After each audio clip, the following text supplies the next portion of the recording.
어, 이미 그 노예 시절에도요. 이스라엘 안에는 백성의 유사와 장로들이 있었습니다. 그래서 그들에게 가서 말하라고 주님께서 모세와 아론을 보내실 때 그렇게 했죠. 그건 이미 있는 어떤 우리가 각 지파별로도 대표자들이 노예 시절이지만 이미 있었고, 또 유사 나이가 지긋한 사람 중에서 뭔가 지혜로운 말로 많이 이렇게 이룰 수 있는 장로, 이런 사람들이 있었죠. 그런데 지금 이 21절에서 말씀하는 것은 천부장, 백부장, 50부장, 10부장이라고 하는 이 출애굽기 18장이 오기 전까지는 없었던 새로운 조직을 말씀하는 겁니다. 그래서 이따가 제가 PPT에서도 여러분에게 말씀드리겠지만, 교회에는 직분이 있고 직책이 있어요. 직분, 오피스가 있고 직책, 포지션이 있어요. 직분은 그야말로 목사, 장로, 권사, 집사, 이게 직분입니다. 근데 직책은 우리가 이제 이번 이 수련회에서 다루고 있는 지역장, 구역장, 또 기관의 교사, 부장, 이런 이제 직책이 달리 주어져 있죠. 그래서 직분자가 직책을 많이 감당하기 하지만 꼭 일치되는 것은 아닙니다. 그래서 지금 21절에 보면 제덕이 겸전한 자, 그래서 이제 이 제덕이 겸전한 자는 크게 세 가지가 있다 그러죠. 첫째는 하나님 두려워해야 돼요. 하나님 앞에서 수직적인 관계, 하나님, 항상 하나님 아래에서 생각하고 하나님 자리에서 판단하려고 하는 게 아니고 하나님이 뭐라고 하셨나, 하나님을 두려워하는. 그리고 두 번째는 사람들 사이에서 진실무망해야 돼요. 수평적인 이 관계, 사람들 사이에서 진실하고 무망, 책망할 것이 없어야 돼. 그러니까 이 신약에 와서도 똑같은 원리가 흐르죠. 책망할 것이 없어야 된다. 디모데후서 3장을 좀 이따 보겠지만, 디모데전서 3장을 보겠지만, 이 장로든 집사든 첫 번째로 나오는 게 책망할 것이 없어야 된다. 책망할 것이 너무 많고 틀린 것을 확신 있게 주장하고 있고, 이런 사람은 사실은 이 직분이나 직책을 맡기에 부적합한 자죠.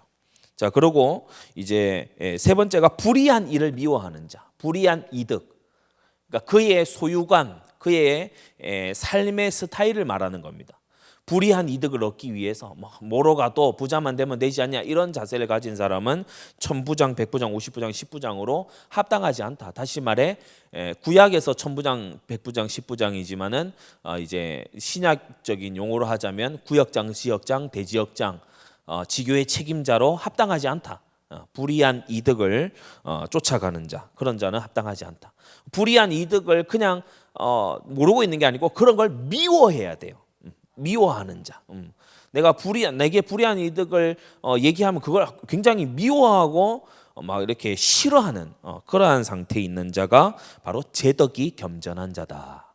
하나님 앞에서, 사람 앞에서, 그리고 특히 돈 관계에 있어서 이 하나님이 보시기에 제덕이 겸전한 자를 세우라고 했습니다. 자, 한 군데 우리 더 찾겠습니다. 지금 이게 구역장의 자격입니다. 우리 디모데전서 3장 같이 보겠습니다. 디모데전서 3장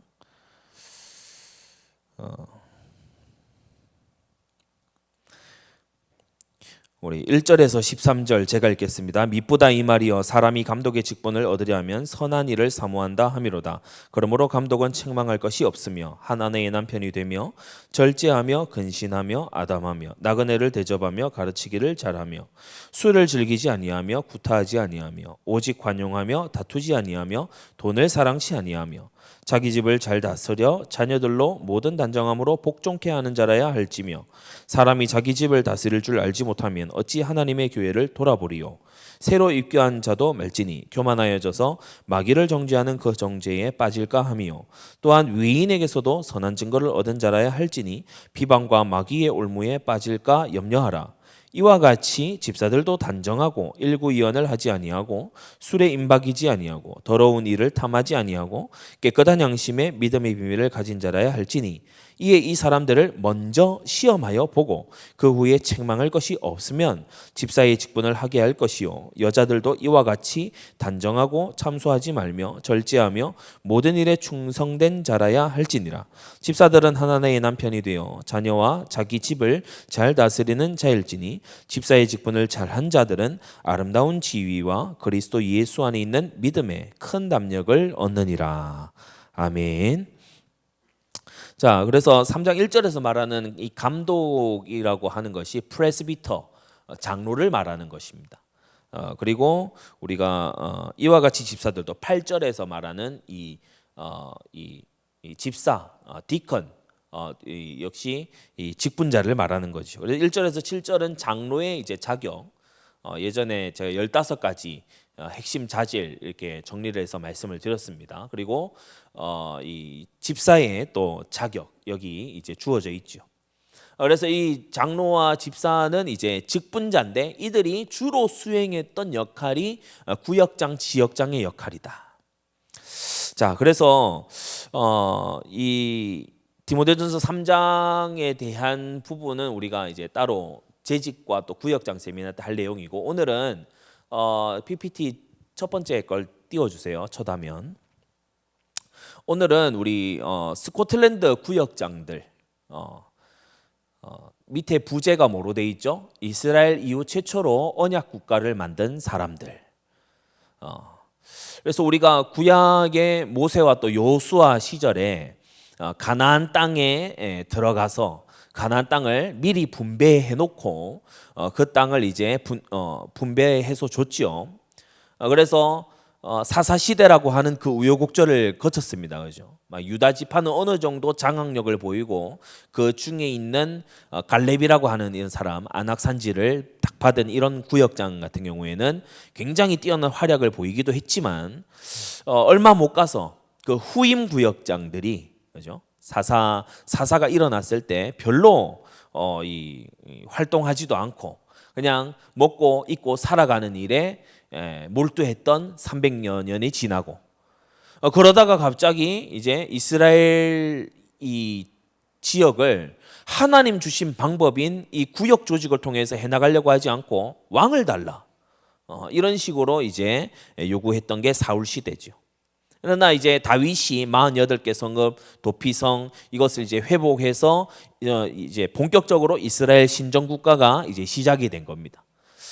그때 회복됐던 제사장들, 레위인들 각 성읍으로 파송돼 가지고 그 지역에 있는 장로와 유사들을 다시 세우는 이러한 이제 구역 회복의 역사가 다윗 치세 중후반에 일어났던 것이죠. 그 구역과 지역들이 영적으로 각성된 힘이 모여져서 나온 결과물이 솔로몬 성전입니다. 솔로몬이 그냥 성전 세우자 이렇게 해서 한 게 아니고 헤아릴 수 없이 많은 헌신이 이 지역에서마다 올라온 거예요. 그게 바로 구역 조직입니다. 그래서 우리가 이 새로 성전 건축을 앞두고 있을 때 구역 조직이 되살아나고 구역 조직이 뼈대를 갖추는 게 진짜 기초공사예요. 성전 건축의 진짜 기초공사는 막 땅 파내고 뭐 하고 이게 아니고 진짜 기초공사는 뭐냐 하면 구역이 재정비되고 구역장들이 각 지역의 파수꾼으로 그리스도의 깃발을 들고 일어서는 게 바로 진짜 기초공사다. 그러면 한 시대에 나라를 정말 바꾸었던 나라를 완전히 하나님이 왕이 되시 그리스도가 왕이 되시는 나라로 바꾸었던 그 17세기 스코틀랜드의 구역장들은 어떻게 살았는가? 오늘 제가 그걸 여러분에게 말씀드리겠습니다. 기존 어떤 교회사에서는 주로 목회자들에게 대한 신학자들에 대한 것만 쭉 다루는데 제가 거의 희귀 자료들을 조사해서 여러분에게 이 중에는 또 알려진 일들도 있지만 희귀 자료들을 제가 조사를 해서 그 중에서 이제 여러분에게 알려드리는 거라서 아마 지금 말씀드린 이 강의는 한국에서 들어본 적이 없는 강의일 거예요. 스코틀랜드 신학자들에 대한 거는 아마 많이 뭐 유튜브에도 많이 있을 거고 목회자들에 대한 것도 많이 있겠지만 오늘은 스코틀랜드 구역장들에 대해서 여러분에게 좀 말씀을 드리려고 합니다. 성경에 있는 내용을 보다 보면 우리가 구약이고 신약이고 그럴 수 있다. 이거 띄워놓으세요. 그럴 수 있다. 성경이니까 바울을 만났구나. 그래, 야 대단한데. 근데 뭐 우리는 할 수 있을까? 혹 그런 생각을 가지신 분들이 있다면 불과 한 400여 년 전에 우리와 똑같이 성경을 붙들고 우리보다 어쩌면 더 어려운 환경 속에서 완전히 나라를 새롭게 한 사람들이 있었다. 거기에서 우리가 좀 교훈을 얻고 통찰도 얻고 도전도 받고 그렇게 해야 되겠습니다. 나중에 천국 가서 또 자세히 물어볼 수 있겠죠. 오늘 말씀드리는 여러 인물들이 있거든요. 그 인물들에 대해서 여러분이 오늘 이제 잘 들으시고 또 천국에 가셔서 생전에 제가 그걸 들었는데 그때 그 일은 자세히 좀 설명을 해주세요. 그건 천국 가서 여러분이 물어보시면 돼요. 그래서 제가 알려드리겠습니다. 남아있는 문헌들과 이런 것들을 종합을 해서 자 다음 넘겨주세요. 자 앞서 말씀드린 내용입니다. 우리가 개념 정리를 좀 하고 있어야 되는데 바로 직분과 직책의 차이죠. 직분에는 목사, 장로, 권사, 집사 뭐 이런 직분들이 있습니다. 우리가 칼빈이 기독교 강요에서 사직분제를 얘기하죠. 목사와 교사, 이때 교사라고 하는 건 닥터, 신학자를 말하는 거예요. 목사와 교사, 그리고 장로와 집사. 앞에 목사와 교사, 그러니까 패스터와 닥터, 이 사람들은 가르치는 업무를 주로 하고 장로와 집사는 섬기는 의무를 주로 한다는 점에서 좀 차이를 보인다. 그래서 가르침과 동력 이런 관계들을 얘기를 하고 보편적으로는 3직분을 얘기합니다. 목사, 장로, 집사. 근데 우리 한국의 좀 독특한 특징이 이제 권서로부터 출발을 해서 이제 교회 안에 자리매김하고 또 여집사들의 스승으로서 우리가 성경도 보게 되면은 나이 많은 여자로 젊은 여자를 훈계하게 해라 말씀이 나오잖아요. 그래서 그런 이제 성경을 근거로 해서 우리 권사라고 하는 직분 그것이 또 소중하게 자리를 잡았는데 자, 직분은 직책하고는 구별됩니다. 직책은 지역장, 구역장, 또 기관의 부장이라든지 교사라든지 이것이 교회를 통해서 주어진 직책이죠. 그래서 아까 읽은 대로 구약에는 출애굽기 18장 21절에 이 장로 유사가 이미 있지만 또 이제 곧 20장에 가면은 레위 지파 중에 제사장이 세워지고 이렇게 할 거지만은 따로 천부장들을 세웁니다. 부장들을 세우는 거죠. 아까 설명한 대로입니다. 제덕이 겸전한 자, 하나님을 두려워하는 자, 진실무망한 자, 불의한 일을 미워하는 자. 신약에도 장로와 또 이 집사들을 세우게 되는데 구역장의 역할을 잘했던 사람들이 앞선 강의에서 우리가 들었던 사도행전 9장의 아나니아 그리고 이 욥바의 여성 구역장인 다비다 그리고 고린도의 또 구역장인 브리스길라 이런 사람들이 이제 구역의 역할 특히 브리스길라 같은 경우에는 자기 집에서 이제 교회를 시작을 해서 그게 나중에 고린도의 또 다른 지교회가 됐죠. 자, 그래서 지구역장에게 지구역의 리더에게 지역의 담당자에게 그래서 지역장, 구역장은 지역 담당자, 한 지역의 책임자라고도 우리가 부릅니다. 필요한 거 세 가지가 있어요. 이 구역장 수련을 통해서 여러분이 꼭 가지셔야 되는 게 이 세 가지예요. 첫째가 뭐냐면 책임감입니다. 책임감. 단지 구역원에 대한 책임감이 아니라 앞서 우리 들었죠. 내게 주어진 그 구역의 그 행정구역상 그 구역에 대한 책임. 그 안에서 일어나고 있는 모든 종류의 영적인 일에 대한 책임. 그게 이 첫 번째로 우리가 가져야 되는 책임감이에요. 스코틀랜드는 이따가 또 알려드리겠습니다. 여러 개의 이제 교구들로 쭉 나눠져 있는데 이 교구가 구역을 말하는 거예요. 근데 교구들로 나눠져 있는데 그 교구들마다 보면은 아주 힘 있는 중직자 또 이 구역장들이 특히 여성 구역장들이 엄청나게 활약한 것을 볼 수 있어요. 첫 번째가 책임감입니다. 여러분, 책임감을 가지고 기도하시기 바랍니다. 책임감이 무거우면요, 사람이 하나님께 힘을 구하게 돼요. 책임감이 있으면 하나님께 구하게 돼요. 무거운 책임이 아니더라도 우리는 매사에 우리 기도해야 되는데, 이 구역장의 책임이라고 하는 거 얼마나 이 무거운 책임입니까? 그러니까 기도해야 되는 거예요. 마음에 진짜 이 타는 목마름, 그것으로 기도해야 돼요. 제가 여러분에게, 우리 구역장 분들에게, 또 우리 모든 성도들에게도 있었으면 하는 것이 이 타는 듯한 목마름입니다. 타는 듯한 목마름. 뭐에 대한 목마름이냐 하면은 하나님의 새로운 역사가 아주 목말라야 돼요. 하나님의 새로운 역사.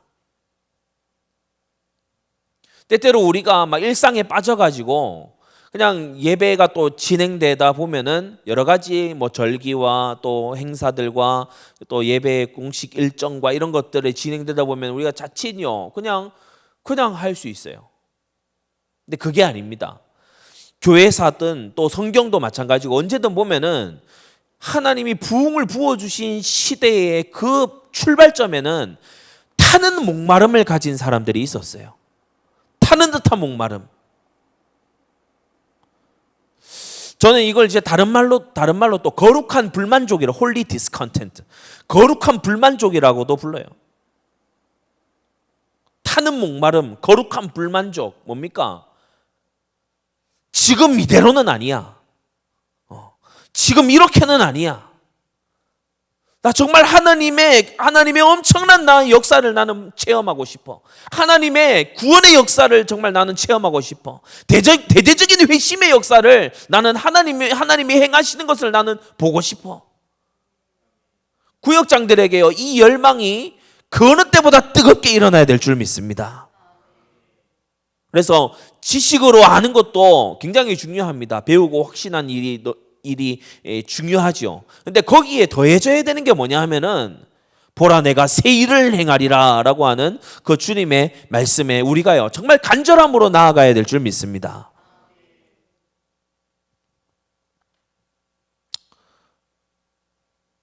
아이가 막 이렇게 뭔가, 우리 일도가 좋아하는 게 미역국에 이렇게 밥 말아가지고 먹이는 거거든요.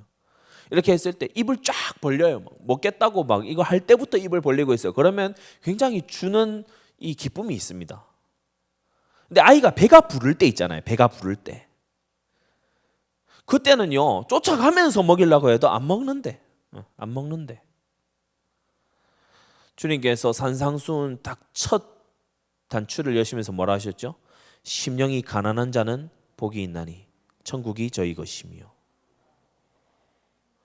우리가요, 이 심령의 메마름과 갈급함, 간절함, 이것이 구역장들에게 어떻게 해서든지 저는 이 회복돼야 된다. 여러분, 하나님은 우리가 뜨뜻미지근한 또는 차가운, 다 식어버린 그러한 사랑으로 하나님을 사랑하기를 원치 않으십니다. 이 상태로는 아니에요. 나 하나님의 그 역사를 더 체험하고 싶어요. 하나님의 역사를 더 맛보고 싶어요. 그러한 간절함이 우리에게요 특히나 필요해요. 구역장들은요 이러한 타는 목마름으로 계속 목말라 해야 돼. 계속 목말라 해야 돼요. 여러분, 하나님을 갈망하는 것에는 제한이 없습니다. 왜냐, 하나님이 무한하신 분이라서 가장 하나님을 충만히 누리는 사람도 여전히 하나님을 안에서 얻을 수 있는 기쁨이 남아있고 충만하게 남아있어요. 그래서 여러분, 신앙생활에서 셈부른 만족에 이르지 않게 되기를 바랍니다. 그래서 계속해서 목마른 거예요. 주님, 생명샘의 생명수로 나를 계속 먹여주십시오. 계속해서요, 구역장이 은혜의 목마름으로 그래 계속 하나님 앞에요. 하나님, 내게 하나님의 이전까지 체험하지 못했고 이전까지 경험하지 못했던 하나님의 역사를 나는 갈망합니다. 저는 공부를 하면서도 그런 생각을 하거든요.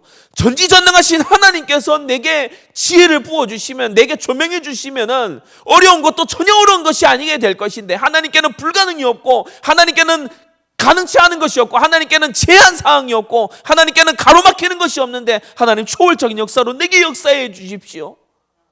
그 기도하거든요. 여러분, 구역을 볼 때 마음이 아프지 않습니까? 구역을 보고 구역원들을 바라보는데요, 나도 참 이렇게 한심하지만 구역원을 봐도요, 참 이렇게 마음이 저리는 거예요.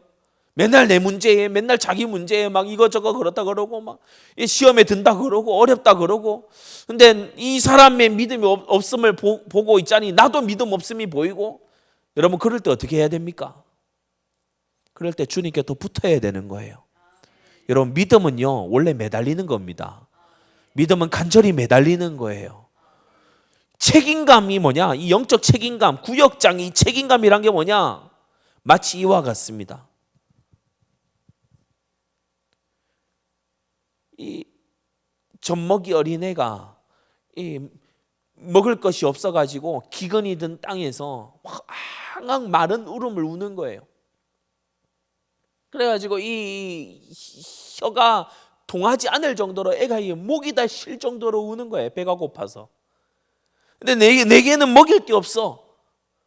나도 역시 가난해. 나도 역시 피폐해. 주변을 둘러봐도 먹을 게 없어. 근데 어디에 가면은 먹을 것을 준대. 그 어미가 그 아이를 안고 뛰쳐가지 않겠습니까? 그 어미도 배고픈 줄인 배를 끌어안고 그 길을 향해 달려가지 않겠습니까? 구역장은 그런 마음을 가진 자라야 됩니다. 구역장은 그런 마음을 가진 자, 엄청 이 영적인 배고픔을 가진 자. 여러분, 배부르다 하는 그때에 징계와 멸망이 가까이 와 있는 거예요. 그래서 저는 기도하고요, 우리 구역장들을 위하여 정말 기도하는데, 하나님, 우리에게 영원 무궁한 배고픔을 주셔서 영원 무궁한 하나님으로만 채워질 수 있게 해 주시옵소서. 하나님으로만 채워지는 그것을요, 진짜 갈망하는 거예요. 여러분, 예배 시간에 같이 와 있어도요, 이 타는 목마름과 배고픔을 가진 자는요 다릅니다. 같은 자리에 앉아 있고 같이 예배에 참석하고 있어도 타는 목마름과 배고픔을 가진 자는 달라요. 여러분, 구역장이 먼저 그것을 가지게 되기를 바랍니다. 그러한 마음들이 흘러가거든요. 그러한 마음들이요, 이 전파되기 때문에 그래요. 첫 번째는 책임감이에요. 두 번째는 경각심이에요. 구역장과 구역원들을 노리고 있는 것은 한두 가지 세력들이 아닙니다. 첫째는 죄입니다. 첫째는 유혹적인 죄, 마음에 착착 맞는 죄, 자석이 붙듯이 착착 붙는 죄, 그게요 구역장과 구역원들을 노리고 있어요. 세상으로 시선을 빼앗습니다. 죄가 노려요. 두 번째로는 뭐가 노리냐? 사단이 노려요. 죄는 세팅되어 있는 거라면 사단은 움직이는 거잖아요. 그래서 이 존재가요, 우는 사자같이 다니면, 사자는 이 마귀는 배고파 울부짖는 사자처럼 그렇게 하고 있는데, 우리는 뭐 조금 구역원 2명이 있으니까 나는 그래도 저 구역원 얻는 구역장보다 낫지 이러면서 배불러하고, 나 목 마른 줄도 모르고 그냥 목 안 마른 것처럼 퍼져가지고 있고, 그렇게 하게 되면은 배고파 울부짖는 사자의 밥이 되는 겁니다. 여러분, 배고파 울부짖는 사자는 뭔 짓이든 해요. 무슨 짓이든 한다고. 그리고 굉장히 집요하고, 이러한 것들이 구역원들을 노리고 있는데, 이 구역장이요 경각심을 가지고요 탁 말씀의 검을 딱 들고요 이 구역원들을 지켜줘야 되는 겁니다. 왜냐, 지금 연약한 구역원은 스스로를 지킬 힘이 없어요. 옆에 와서 시험에 드는 말 한마디를 하면요 말씀이 온데간데 없고 다 잊어버려. 구역장이 지켜줘야 되는 거예요. 여러분, 나를 지키려 하는 것보다 구역원을 지키시기 바랍니다. 사람이요 사역하면 제일 먼저 사역자가 살아요. 말씀 운동하면 제일 먼저 말씀 운동하는 그 사람이 살아요. 경각심을 가져야 되는데 죄가 노리고 사단이 노리고 세 번째로는 이 세상이 가만히 두지 않습니다. 이 세상이 그 사람을 가만히 두지 않아요. 세상의 논리가 있죠. 적당히 해라. 세상의 논리가 있죠. 돈을 많이 이렇게 비축해 두어야 된다. 복음서에도 나오잖아요. 내가 창고에 많이 쌓아두고 내 이제 남은 여생을 즐겨야 되겠다. 나 빠른 은퇴를 해야 되겠다. 뭐 이런 여러 가지 세상의 논리들이 막 파고 들어옵니다. 유행이 파고 들어옵니다. 제자리를 지키지 못하게 만들어요. 그런 죄의 유혹, 사단의 공격, 세상의 여러 가지 논리들 이런 것으로부터 구역원들을 지켜내야 돼요. 이뿐만이 아닙니다. 네 번째로 가만히 있으면 사람은 영적 침체로 들어가요. 영적 침체. 가만히 있으면 사람은 영적 침체로 들어가요. 그래서 전진하지 않고 말씀의 사역자가 되지 못하면요, 그 사역자가 되지 못하고 있는 것이 아니라 자기 스스로가 영적 침체로 들어가. 여기서부터도 구역원들을 지켜줘야 되는 게 구역장의 사명입니다.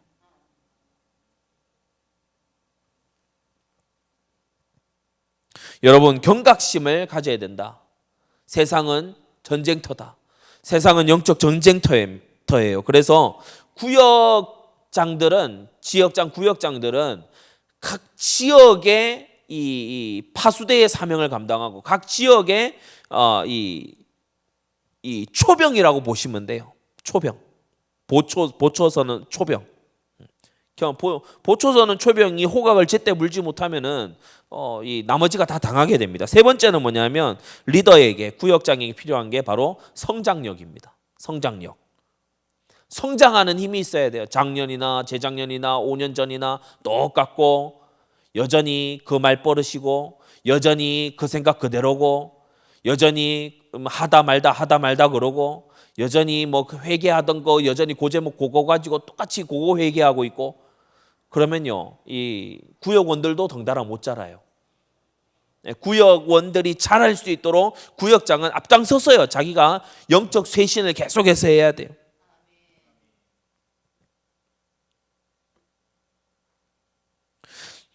제가 아까 전에 말씀드린 이 타는 목마름, 저는 특별히 교회사를 공부를 하면서 오늘도 얘기를 하겠지만은 하나님께서 각 심령에 역사하시고 하나님께서 진짜 사람을 깨우치시고요, 회심의 역사뿐만 아니라 정말 재헌신의 역사, 그러니까 뜨뜻미지근하게 있던 성도가, 회심은 했으나 뜨뜻미지근하게 있던 성도가 자기의 삶을 다시금 예수님께 드리는, 그래서요, 나는 나의 삶을 예수님께 드렸습니다. 예수님께 드렸기 때문에 내게 없는 거예요. 예수님이 가라는 생각하고 예수님이 가지라는 마음 가지고 예수님이 가라는 곳에 가고 나는 나의 삶을 예수님께 드렸습니다. 그런 헌신자들이 나오는 거. 그래서 우리 교회뿐만이 아니라 이 지역뿐만이 아니라 이 나라에서 예수님이 왕으로 높임 받으시는 그 놀라운 나라, 그것을요 향해서 타는 목마름이 있는 거예요. 그리스도가 왕으로 다스리시는 나라에 대한 그 타는 목마름, 그게 16세기, 17세기에 주의 종들, 스코틀랜드 주의 종들과 구역장들을 집어삼켰던 열심이었습니다. 그러한 열심이 우리도 집어삼켜야 될 줄로 믿습니다. 자, 다음으로 넘기세요.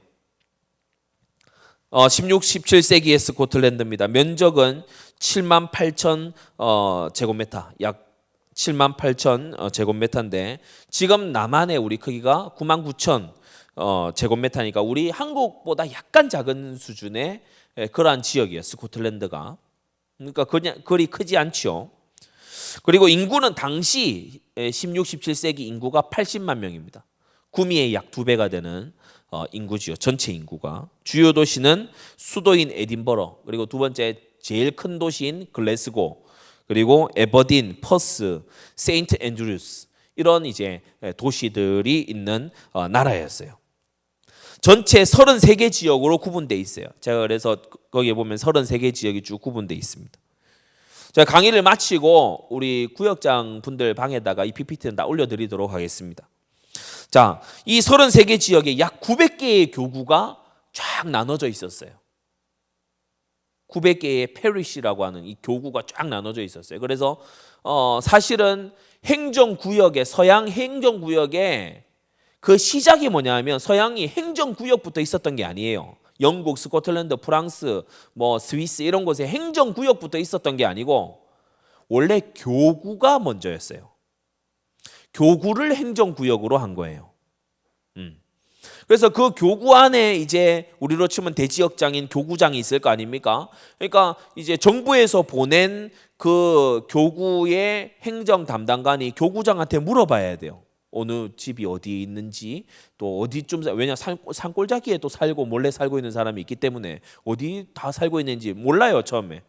그러니까 정부의 행정력보다 교회가 먼저 여기에 이 구역을 아까 전처럼 지도 띄워주세요. 아까 전처럼 싹 다 이렇게 구역을 다 나눈 게 교회가 다 나눈 거예요.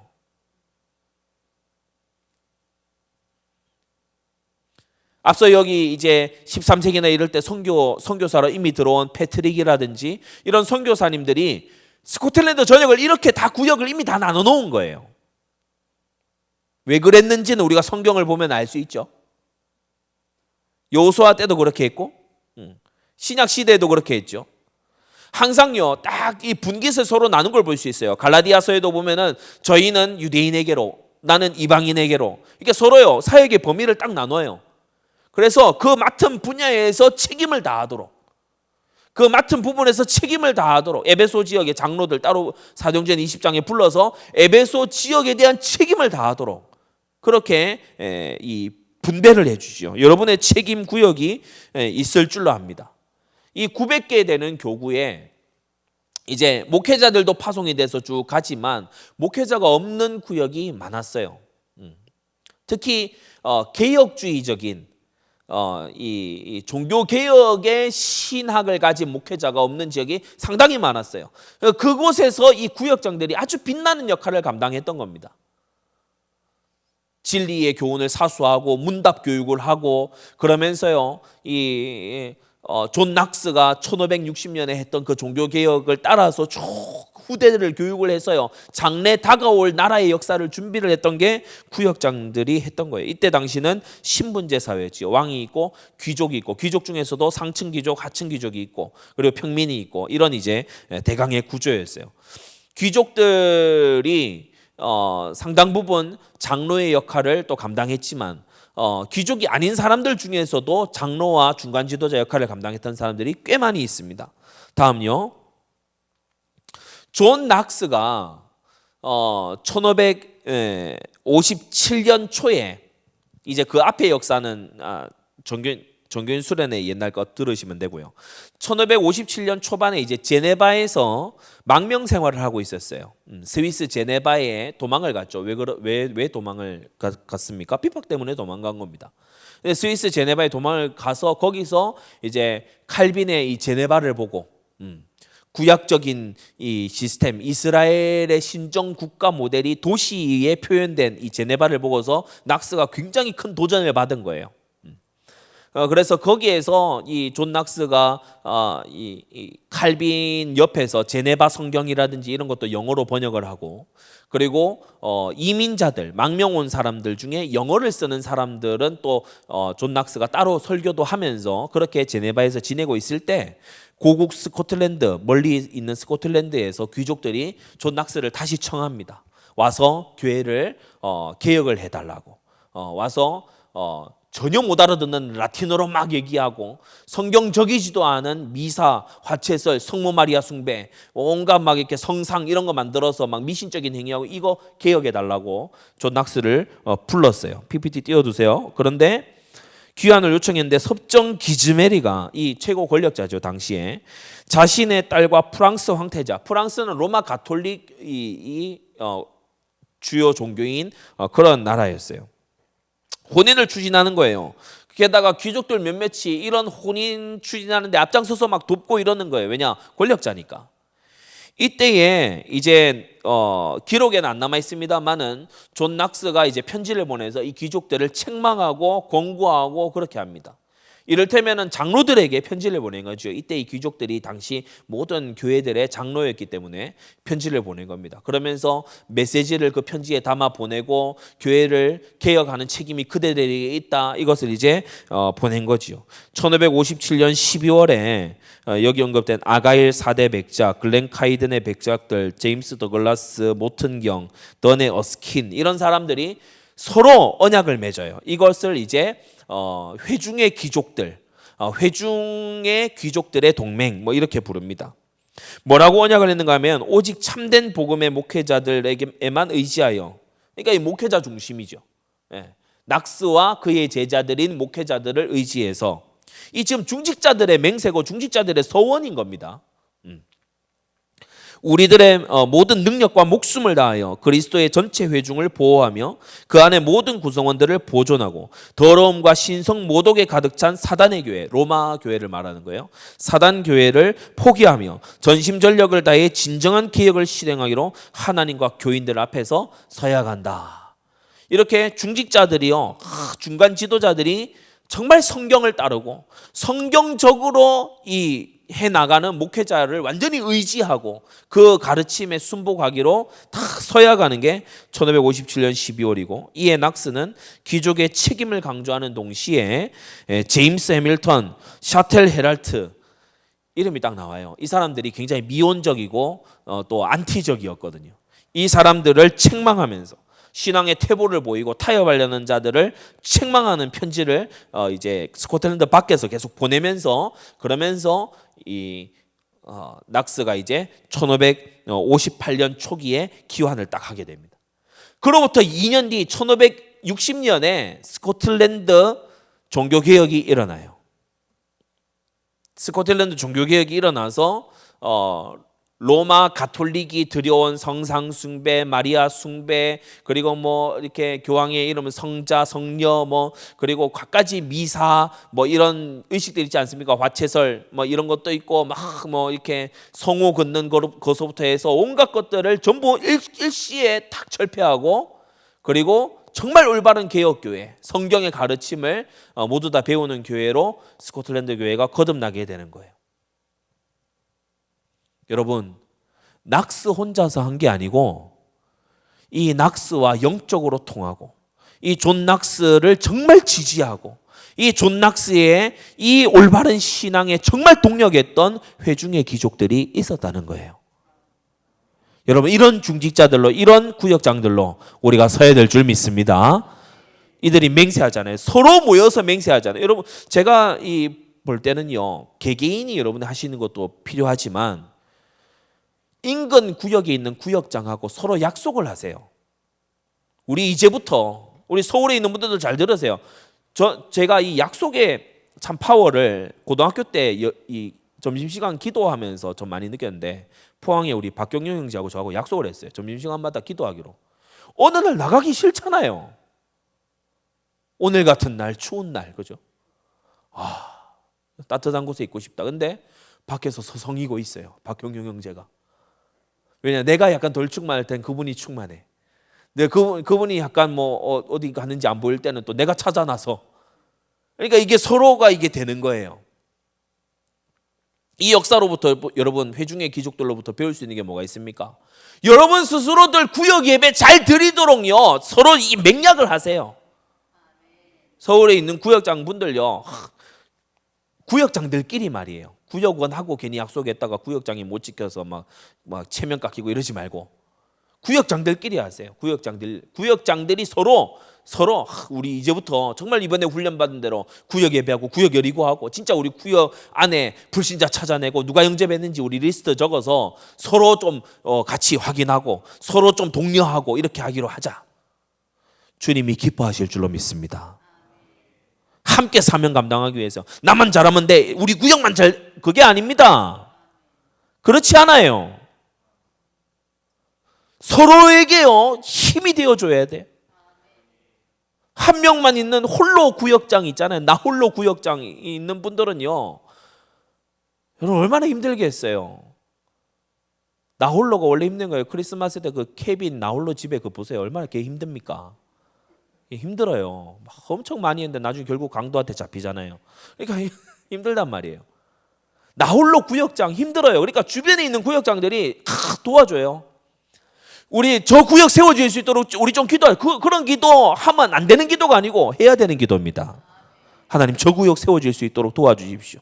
요단 동편에 이 갓지파하고 므낫세 반지파하고 우리 구역 이미 여기 할당 받았는데 우린 여기 있을랍니다. 그냥 모세가 책망하잖아요. 안 따라올래? 선봉에 가서 서서 형제들이 구역 차지 다 할 때까지 너네가 제일 앞에 서서 싸워라. 예 하고 나가서 싸우지 않습니까? 그래서요, 여러분이 이 회중의 귀족들 다시 띄워놓으세요. 이 보면은 왜냐면 왔다 갔다 해야 돼서 그래요. 서로 간에 맹약을 했어요. 우리의 모든 능력과 목숨을 다해서 존 낙스를 보호하자. 존 낙스 이 목사님을 정말 보호해서 스코틀랜드 교회가 새롭게 되고, 여러분 우리 지금 한국 교회가 새롭게 되기 위해서는 우리가 일천지교회를 펼쳐서 정말 하나님의 사랑과 공의가 딱 균형을 갖춘 그와 같은 교회가 일어나야 될 줄 믿습니다.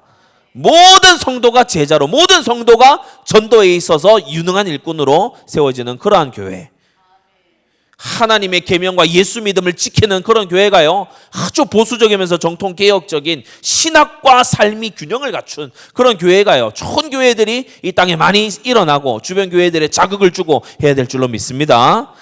그걸 위해서 회중의 귀족들이 서로 간에 맹약을 한 거예요. 서로 간에 약속을 딱 한 거예요. 그래서 이걸 이제 안 하게 되면은 눈치 주고 막 이렇게 하겠죠. 그러니까 슬그머니 뭐 구역 예배 안 하고 이렇게 할 수 있는 게 아니고 체크가 들어가는 거예요, 체크가. 근데 이걸 막 뭐 시스템으로 만들어서 보고해라 그래도 잘 안 하잖아요. 그러니까 여러분들 스스로 안에서 그걸 하라고요. 스스로 안에서. 타는 목마름으로 자발성을 가지고 여러분 일어나야 됩니다. 예전에 어떤 한 분이 그런 유명한 목사님인데 그런 얘기를 하시는 걸 들었어요. 교인이 정말 얼마 없을 때 설교하다가 자주 눈을 감았대요. 눈을 감고 수만의 성도가 앉아 있는 거를 눈 속으로 그리면서 5-6명 되는 성도한테 계속 설교했대요. 수만의 성도가 앉아 있는 걸 왜 자주 눈을 감냐 아마 성도들이 의아했을 거다. 자기는 그걸 계속 눈으로 그리면서 그 믿음을 가지고서, 근데 어느 날 눈 떠보니까 수만이 앞에 있더래요. 여러분 믿음대로 됩니다. 그래서요, 나의 구역에 정말 사도행전 9장 같은 놀라운 역사가 일어나고 시대적인 전도자가 연결이 되고 정말 전무후무한 하나님의 응답이 따라오고, 그러면서 정말 이 구역에 흑암이 제거되고 우상이 무너지고 그와 같은 일들이 일어날 것이라는 간절한 믿음, 타는 목마름 같은 믿음, 하나님 정말 새로운 역사를 보기 원합니다. 하나님의 그 한 시대의 역사, 스코틀랜드에 있었던 그와 같은 역사를 보기 원합니다. 그런 기도가요, 우리에게서, 여러분 각자에게서 일어나야 될 줄 믿습니다. 자, 다음요. 1560년에 존 낙스가 제일 먼저 했던 일이 있어요. 교회 개혁을 하면서 제일 먼저 했던 일이 바로 어린이 교육 시스템을 정비한 겁니다. 어린이 교육 시스템을 정비했어요. 1560년 존 낙스가 종교개혁을 하는데 모두 성경을 읽어야 되기 때문에, 당시 문맹이 많을 때입니다. 근데 모두 성경을 읽어야 되기 때문에 교육을 해야 된다. 특히 언어 교육을 해야 된다. 모두가 자기 눈으로 성경을 볼 수 있어야 된다. 참 희한하죠. 자기 마음대로 하고 싶은 집단은요, 뭐 몇몇 사람이 마음대로 주무르고 싶은 그런 집단은요, 성경 읽지 말라고 합니다.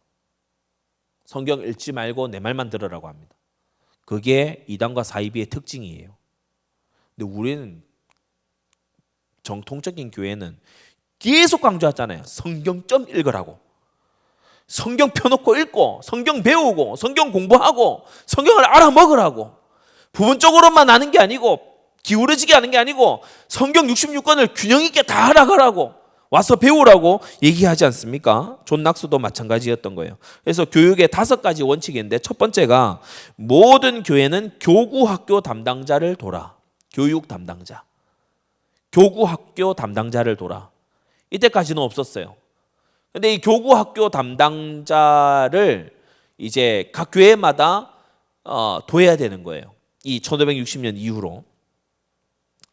스쿨 마스터라고 부르는데, 이 사람을 선발하는 기준이 뭐냐면 여러 지원자가 있는 중에 시험을 칩니다. 교리에 대한 시험, 그리고 어떤 언어적인 능력에 대한 시험, 그리고 시험만 치는 게 아니고 주변 평판을 또 다 들어요. 교회가 뽑습니다. 이 사람에게 시험도 치고 주변 평판도 듣고, 그리고 이 사람을 이제 최종적으로 스쿨 마스터로 딱 선발하면은 이 사람에게 굉장히 이 여러 가지 아주 존귀한 대우를 해줍니다. 모든 학생들이 그 앞에서 아주 인사하도록 하고 대우를 해줘요. 그러니까 인재가 딱 와가지고 스쿨 마스터로 딱 서게 되는 거죠. 이 사람이 이제 선발을 합니다. 교사들을 선발하고 이렇게 필요한 이 인재를 데려오고 이렇게 해서 아이들을 가르치게 되는 거죠. 아주 어린 아이들을 가르치는데 6세, 7세 이때부터 이제 이 교구 학교에 들어가서 배우게 되는 거예요.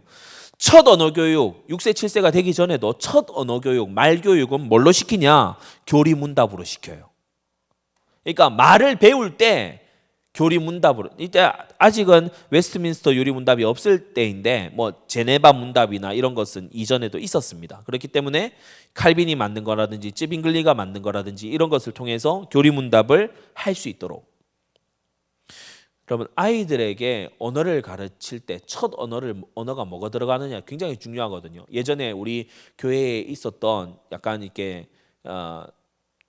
자폐 비슷하게 됐던 그 아이가 맨날 반복하는 게 TV 광고 멘트예요.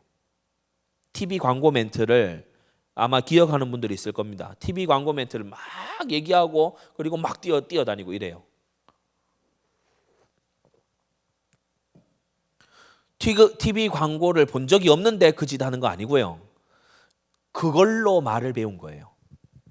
그게 먼저 들어가 버린 거예요.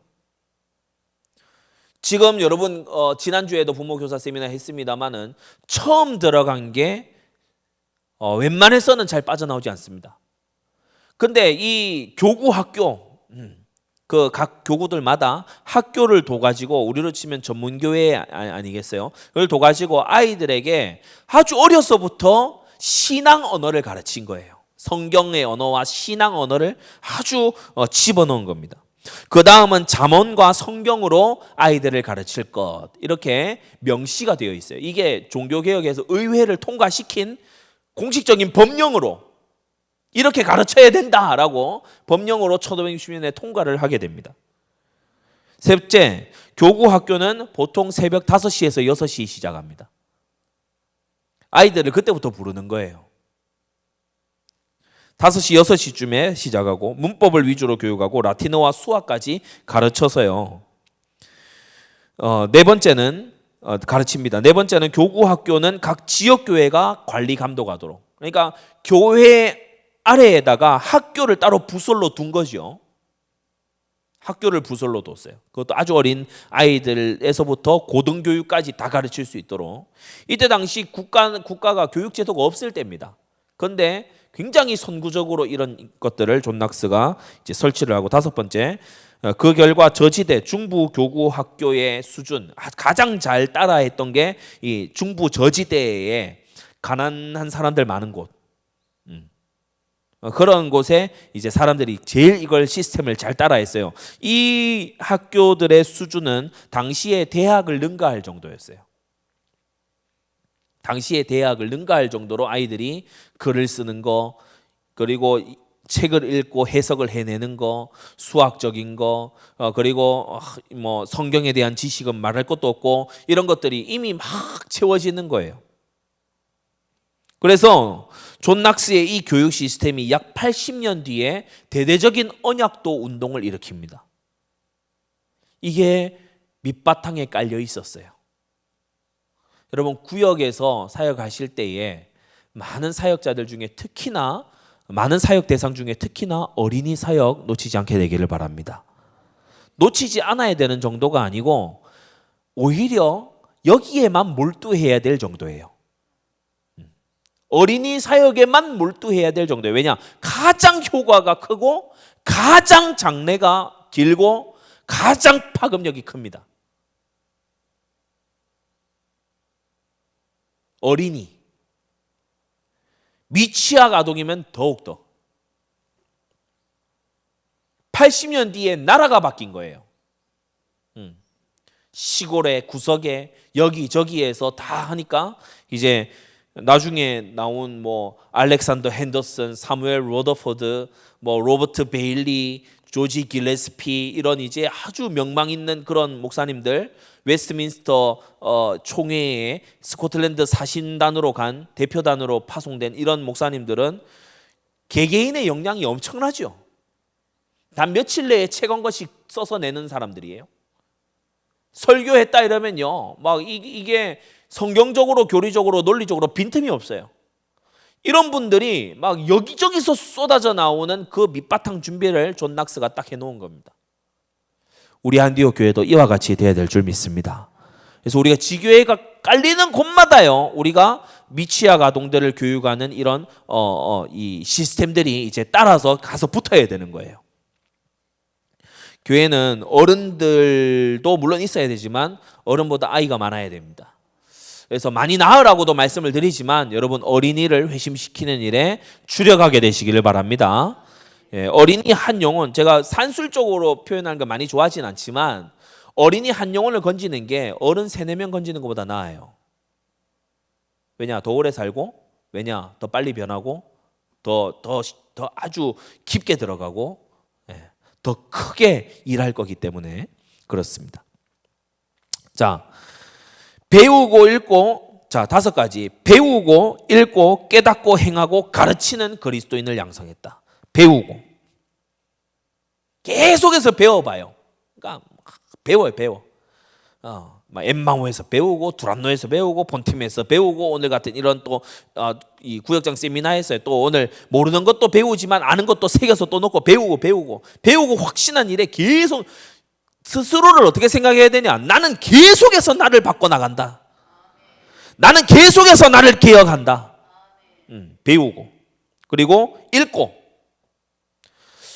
TV하고 영상은요, 내가 노력을 들이지 않아도 막 집어넣어 줍니다. 내가 애쓰지 않아도 확 이렇게 집어넣어요. 그렇기 때문에 한편으로는 굉장히 쉽게 들어오는데 한편으로는 쉽게 나가요. 쉽게 잊어버려요. 그러나 내가 읽고 깨우치고자 막 이렇게 찾은 거는요, 오래 갑니다.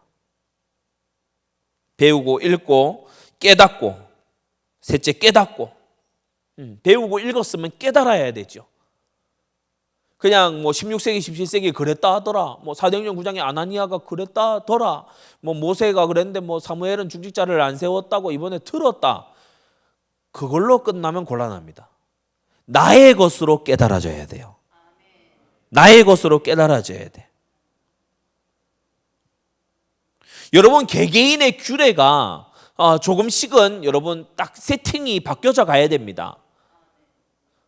예를 들어서 나는 전도 대상자 누구에게 주보를 꼭 한 번씩 전달하는, 매주 무슨 요일에는 내가 주보를 가서 전달하는, 내가 그런 나 자신의 규례를 가지겠다. 구역장으로서요, 그런 걸 자기에게 세팅을 딱 해가지고 있는 거예요. 우리가 얼마나 이 문자 저 문자 많이 주고받습니까? 그런데 딱 알람을 해놓고 어느 요일 몇 시에는 내가 누구에게 반드시 잠언 한 구절씩 내가 보내서 미리 말씀을 다 뿌려둬가지고 이 사람에게 흑암을 꺾고, 그리고 이 사람이 정말 전도 대화 속에서 그러면서 회심으로 나올 수 있도록 내가 정말 기도하면서 이 사람에게 내가 나아가야 되겠다. 이런 것들이 딱 세팅이 돼 있어야 돼요. 깨닫고 적용이 돼야 되죠. 4번째 행하고, 그리고 5번째 가르치는 그리스도인이 될 수 있도록. 이런 그리스도인을 양성하는 밑바탕이 뭐죠? 배우려고 하면, 읽으려고 하면, 깨달으려고 하면, 행하려고 하면, 가르치려고 하면 교육이 되져야 돼요. 교육이 없이 이 5가지 중에 하나도 되지를 못해.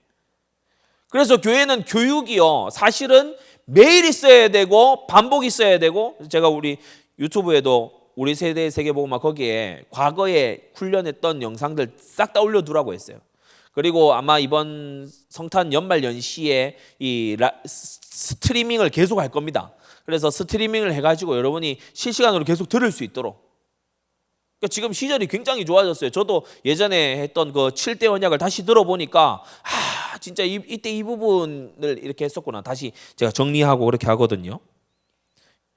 여러분 계속해서 배우고 그것을 깨닫고 행하게 되시기를 바랍니다. 자, 그러면 구체적인 사례로 들어가서 다음요. 서남부에 얼바인 지역이 있었어요. 스코틀랜드 아까 지도 보셨죠? 서남부 쪽에 얼바인이라는 지역이 있는데 이곳에 교구의 이 교회 목회자는 데이비드 딕슨 목사님이었습니다. 데이비드 딕슨 목사님이 1618년부터 1641년까지 이 교회에서 사역을 하셨죠. 데이비드 딕슨 목사님도 진짜 설교를 잘 하시는 분이에요. 이분도 참 잘 섬기시는 분인데 이분이 이제 주일날 예배를 마치고 나면은 성도들이 예배 마친 다음에 우리 치면 포럼이죠. 그런 걸 예배 설교 이후에 깨달은 걸 가지고 서로 막 이렇게 소그룹으로 모여서 얘기하고 그리고 막 은혜를 나누고 기도해 하고 이러느라고 시간이 계속 가다가 집에 안 가. 시간이 계속 가다가 그러다가 주일을 지났어요. 밤을 샜어. 아유, 우리 왜 그런 거 있잖아요. 교회에서 계속 기도하고 얘기하고 막 하다가 너무 막 마음에 막 기뻐. 그래, 아유, 권사님 그 옆에 좀 누워 좀 자. 우리 얘기할게. 교대로 자고. 그래가지고 일어나서 또 막 아침 해가 뜨면 또 하나님께 감사기도 하고 그러면서 가정을 두고 기도하고 누구 개인의 문제 있다 그거 두고 기도하고 지역을 두고 기도하고 막 이런 그게 월요 모임이 돼 버린 거예요. 월요 모임. 우리는 월요 본팀이 있습니다만은 이 17세기 월요 모임 유명합니다. 이 얼바인 지역의 월요 모임. 얼바인 지역의 월요 모임은 데이비드 딕슨 목사님이 만든 게 아니고 그 교회의 구역장들이 자발적으로 만든 거예요. 자발적으로 만들었어요. 막 주일 설교 듣고 기도하다가 그냥 교회에서 자다가 그 다음에 월요 모임이 된 거예요. 놀라운 일 아닙니까?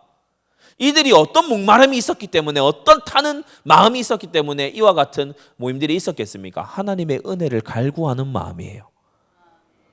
하나님의 은혜 속에 들어가서요. 하나님 안에서 기쁨을 찾는 지난주 얘기했죠. 이 사랑이라고 하는 거. 그 안에서 기쁨을 찾는 것이다. 그래서 월요 모임의 부흥, 로버트 블레어는 이렇게 기록합니다.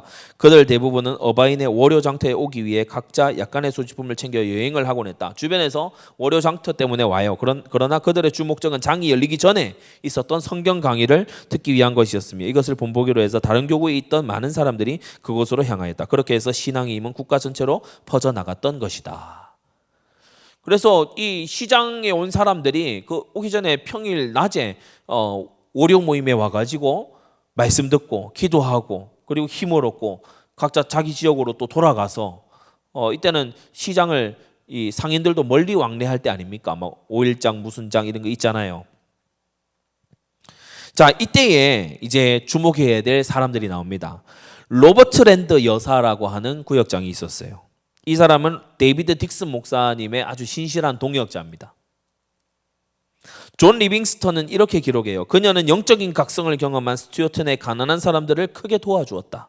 그녀는 세상적인 일과 육신에 대한 비유를 통해 영적인 이야기를 해나가는 독특한 방법을 사용했다. 그러니까 도와줬는데 그냥 뭐 먹을 거 갖다 줘서 도와준 게 아니고 육신적인 것을 화제로 해서 영적인 이야기를 해주는 사역을 통해서 스튜어트 내 많은 구역원들을 이 로버트랜드 여사라고 하는 여성 구역장이 섬긴 겁니다. 여러분 육적 얘기에서도 영적인 얘기로 건너갈 줄 알아야 돼요. 자연스럽게. 구역원이 하나님의 역사와 창조부터 종말까지의 이런 것들을 잊어버리고 살지 않도록 도와줘야 되죠. 그 다음 안나 여사, 레이디 안나. 이 사람은 백작의 부인입니다. 에글린턴 백작의 부인인데 역시나 데이비드 딕슨 목사님이 목회하는 이 얼바인 지역 교회의 성도였어요. 존 리빙스턴은 이 안나 여사에 대해서 탁월한 그리스도인 그리고 경건과 진리의 수호자라고 불렀어요.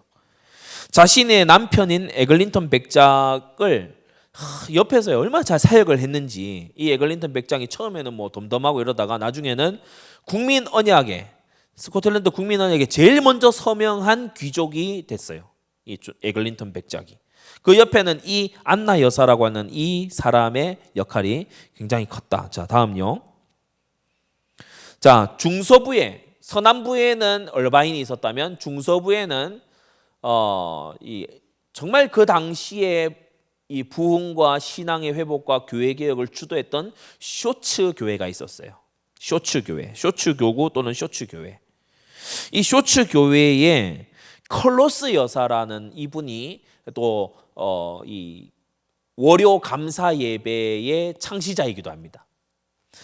때는 1630년 6월 20일 주일이었어요. 성찬 예배를 드렸죠. 성찬 예배, 성찬 받는 주님의 살과 피를 기념하는 성찬 예배를 드렸죠. 주일 성찬 예배 후에 역시나 목사님은 이제 다시 귀가하시고 설교 마쳤기 때문에 귀가하시고 그렇게 했는데 성도들이 남아서 기도하고 말씀 포럼 나누고 그러는 중에 컬로스 여사가 너무 큰 은혜를 받은 거예요. 이 컬로스 여사라고 하는 이 구역장이 이 성도들에게 우리 너무 감사하다. 이 주님의 성찬을 받을 수 있으면 우리 너무 감사하지 아니하냐. 그래서 월요일 우리 월요 감사 예배를 드리자고 목사님께 말씀드리자.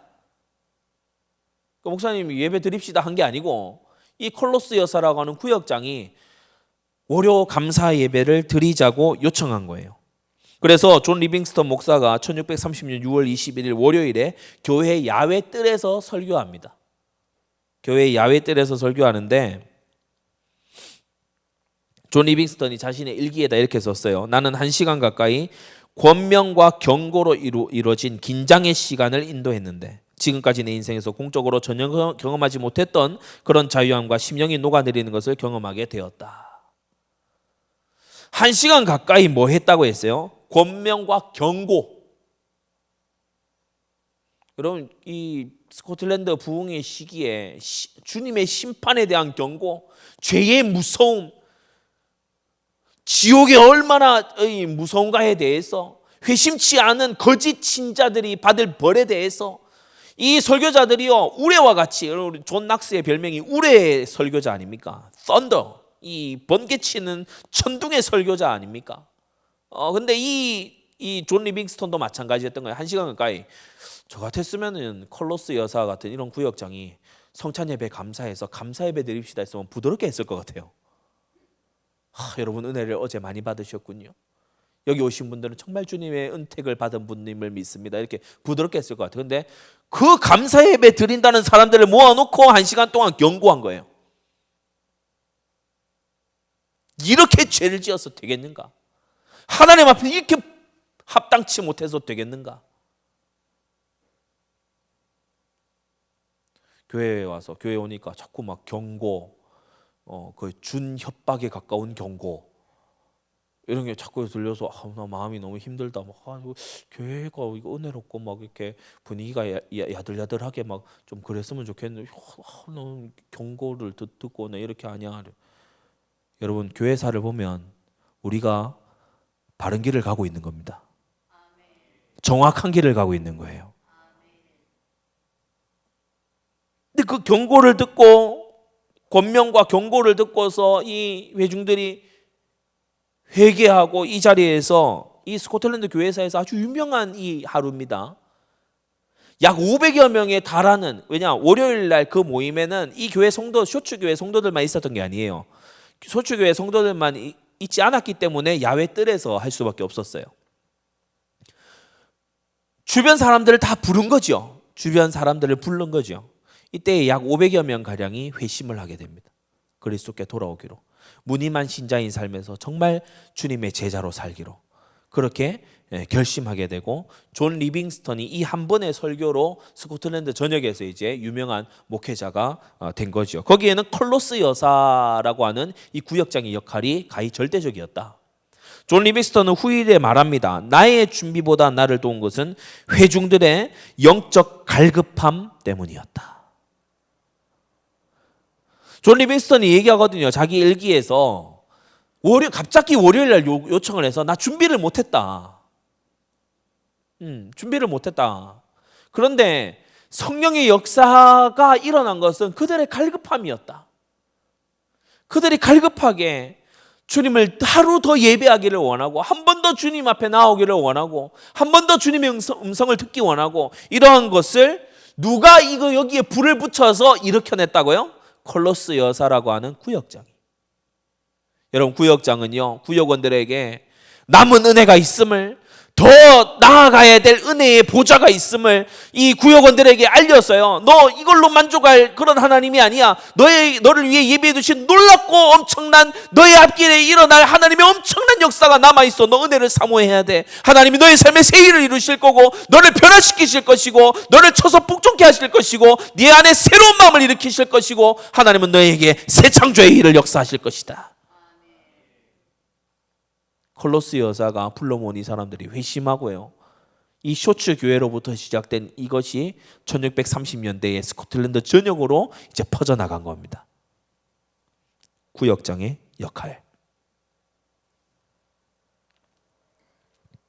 패트릭 워커 교회 역사관은 이렇게 말하죠. 스코틀랜드 여러 지역 가운데서도 그는 가장 거대한 영적 바람이 클라이드 강에서부터 자신의 영혼에 불어옴을 감지했다. 이것은 옛날에 위대한 그리스도인들과 큰 은혜를 받은 그들의 자손들의 지속적이고 넘치는 기도 때문이라고 생각한다. 여러분, 은혜를 갈고, 여러분, 우리가 하나님을 컨트롤할 수는 없습니다. 여러분, 우리 하나님은 방정식의 이 결과값이 아니에요. 공식대로 움직이는 분이 아니에요. 우리가 하나님을 제어할 수는 없어요. 그러나 교회사와 이 성경에 언제나 보면 우리가 신명기 6장도 들어가기 앞서서 신명기 5장 마지막에 어떻게 나옵니까? 이 산의 화염 가운데 말씀하시는 분을 듣고 이 이스라엘 백성이 두려움에 떨며 경외하면서 이제 당신께서 나아가셔서 우리에게 무슨 말씀이든지 우리에게 해주십시오. 우리가 듣고 행하겠습니다. 그게 이 신명기에도 있고요. 신약시대 이때도 마찬가지입니다. 초대교회, 여러분 정말 성령의 이 역사를 갈망하면서 약속하신 것을 붙잡고 기도했고요. 그 오순절 때만이 아니고 정말 하나님의 역사를 붙잡고 아나니아 구역장 이런 사람들이 전심으로 기도한 것을 우리가 볼 수 있죠. 이 스코틀랜드에서도 마찬가지라는 거예요. 교회의 기도의 시간이니까 기도한다 이게 아니고, 구역장이 하나님, 내 구역에, 제게 맡겨주신 이 구역에 하나님 새 역사를 일으켜 주십시오. 주님의 이전에 경험하지 못했던, 이전에 없었던 주님의 은혜를 간구합니다. 그 기도가 있었던 거예요. 여러분, 그러한 것이 우리에게도 일어날 줄로 믿습니다. 이전까지 경험하지 못했던 주님의 성령의 역사가 정말 일어날 줄로 우리도 확신합니다. 자, 다음 넘기세요. 참 역사 기록을 보면요, 남자 장로님들, 이 구역장 분들도 중요한 역할을 하셨지만은 여성 구역장들이 굉장히 큰 역할을 했어요. 아예 책이 있습니다. The Ladies of the Covenant, 언약의 여인들, 이런 책이 있어요. 여성 구역장들. 이 책에 이제 수십 명이 나와 있는데 그 중에 4명만 뽑아봤어요. 첫 번째는 앤 커닝햄 여사입니다. 이 앤 커닝햄 여사는 쇼츠 교회의 일꾼이에요. 아까 얘기했던 그 쇼츠 교회의 일꾼이고, 존 리빙스턴 목사를 동역했어요. 쇼츠 교회에서 사역한 존 리빙스턴 목사를 동역하고, 아들이 이 앤 커닝햄 여사에게 여러 가지 이제 섬김과 또 이 교구민들, 구역원들을 보살핀 이 역사들이 있지만, 그 중에 아주 인상적인 게 뭐냐면, 아들이 찰스 왕의 군대에 가담해서 이제 이 나중에 나오는 언약군과 서로 이제 대치하러 싸우러 가는 그 길목이었어요. 이 어머니가 쌍권총 차고 나갑니다. 아들이 군대 갈 정도면 엄마가 나이가 상당히 든 거 아니에요, 그죠? 근데 쌍권총, 피스톨, 그 기록에 나와요. 피스톨, 쌍권총 차고 나가가지고 뭐라고 하는가 하면은, 네가 하나님의 백성을 죽이러 간다면 나부터 죽이고 가라. 이 아들이 갔을까요? 못 갔을까요? 못 가죠. 그러니까 굉장히 이런 어머니예요. 그러니까 이 정도 대찬 어머니, 군대를 총 차고 가서 막아설 그런 어머니이기 때문에 쇼츠교회에서 어느 정도로 활약을 했다, 이건 이제 여러분이 짐작하시면 됩니다. 굉장히 아주 그릇이 크고 아주 용맹하게 사역을 한 그런 여성 구역장이죠. 교회에 안 오면 큰일 납니다. 앤 커닝햄 여사 구역원들은 주일 성수 안 하면 권총 차고 간다 이제. 그 다음 제인 캠벨 여사가 있어요. 이 사람은 에노스 교회의 일꾼인데, 이 에노스 교회는 루더포드 목사님이 목회하신 그런 교회예요. 사무엘 루더포드 목사님이 목회하셨는데 아주 신실한 일꾼이고, 이 제인 캠벨 여사는 트레이드 마크가 뭐냐면 천국 신앙이에요.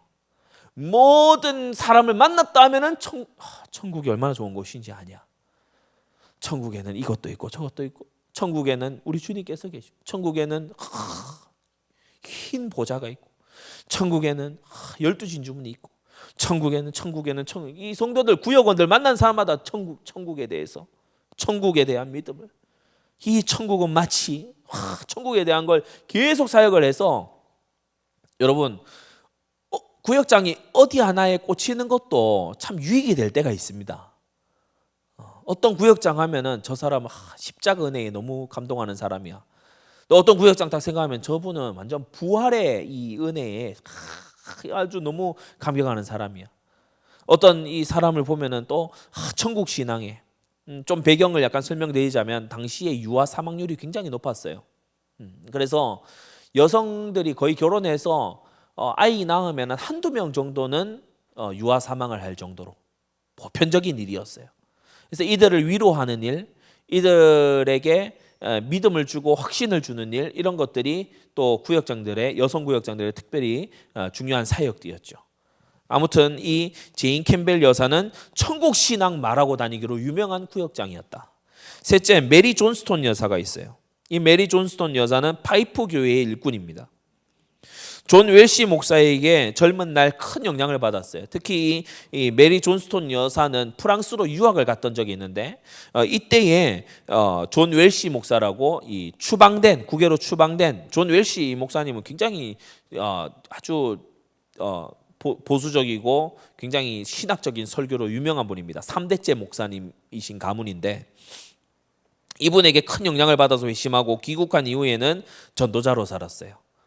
회심해서 전도자로 살고 그랬던 여인입니다. 네 번째, 마가렛 더글라스 여사가 있어요. 얼바인 교회의 일꾼입니다. 아까 서남부에 얼바인 교회가 있다 했죠. 거기 일꾼이 데이비드 딕슨 목사에게 배웠고 많은 빈민을 구제했어요. 그러면서 많은 편지와 대화로 사람들을 위로하고 사역하고, 편지는 가까이 있는 사람에게는 주로 안 하지 않습니까? 그러니까 멀리 있는 사람까지도 편지로 당시에 이미 사역을 했다. 이 외에도 수많은 목회자의 사모들, 순교자의 미망인들, 이런 사람들이 교구를 돌보고 구역장, 지역장의 사명을 충실하게 이름 없이 빚도 없이 감당하다가 오늘 한 4분 정도는 오늘 빛을 봤습니다. 여러분, 우리가 이런 분들의 헌신으로 인해서요, 스코틀랜드 교회가 새롭게 되고 일어나고, 나라가 새롭게 되고, 국민 언약이 체결이 되고, 나아가서 이따가 합니다, 웨스트민스터 신앙 고백서가 쓰여진 그 원동력이 바로 이런 교회들에서부터 나온 거예요. 여러분, 구역이 그냥 구역이 아닙니다. 우리 온라인으로 들으시는 분들도 같이 한번 따라합시다. 내 구역은 그냥 내 구역이 아니다. 내 구역이 서면 나라가 선다. 내 구역이 서면 나라가 서요. 내 구역이 무너지면 나라가 무너지는 거예요. 그게 구역장의 책임감입니다.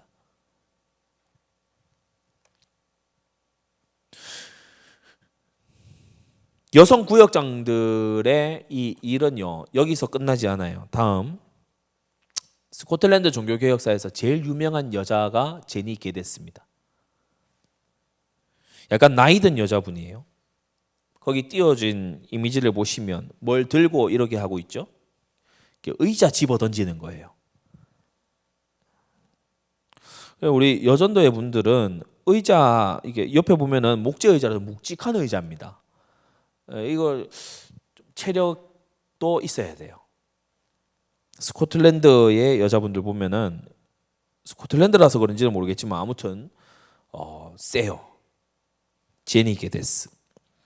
1637년 7월에 세인트 자일스 교회에서요 공동 기도서라는 걸 낭독했어요. 이 공동 기도서라고 하는 거는 로마 가톨릭의 예전을 이 그대로 본떠 와 가지고 이 예배 때에 기도문을 낭독하고, 그러니까 성도들이 마음에 담은 기도를 이게 배웠던 성도들이 막 알아듣지 못하는 라틴어로 기도문 낭독하고, 그리고 막 이렇게 로마 가톨릭 같은 그런 의식을 행하고 이렇게 하니까 막 이렇게 성수 뿌리는 듯이 또 성호를 걷는지 막 이렇게 하니까 이 제니 게데스라고 하는 나이 지긋한 성도가 이 화가 난 거예요. 이전에서부터 이런 갈등이 굉장히 있었는데 교회사에 아주 유명한 장면입니다. 거짓으로 가득 찬 도두가 악마의 시험을 받아서 미사 소리를 내 귀에 들리도록 하다니라고 외치면서 스툴리라고 하는 그 낚시 의자 같은 그런 의자는 아니고 그보다 조금 더 이제 견고한 의자입니다. 간이 의자예요. 예전 성도들은 이제 회중석에 앉을 수 없는 성도들이 많기 때문에 이 의자를 가지고 교회에 오게 돼 있어요. 근데 그 자기가 가져온 의자를 앞을 향해서 던지고 이때 이 세인트 자일스 이 교회가 난리가 난 겁니다. 이게 이제 폭동으로 번진 거예요. 그래서 이듬해 이 12월 1637년에 이 일이 벌어지고 그 이듬해 1638년 1638 그때 국민 언약이 이제 체결이 되는 거예요. 이게 기폭제가 돼가지고 일어났는데 이 기폭제에도 역시 여성 이 성도가 있었다.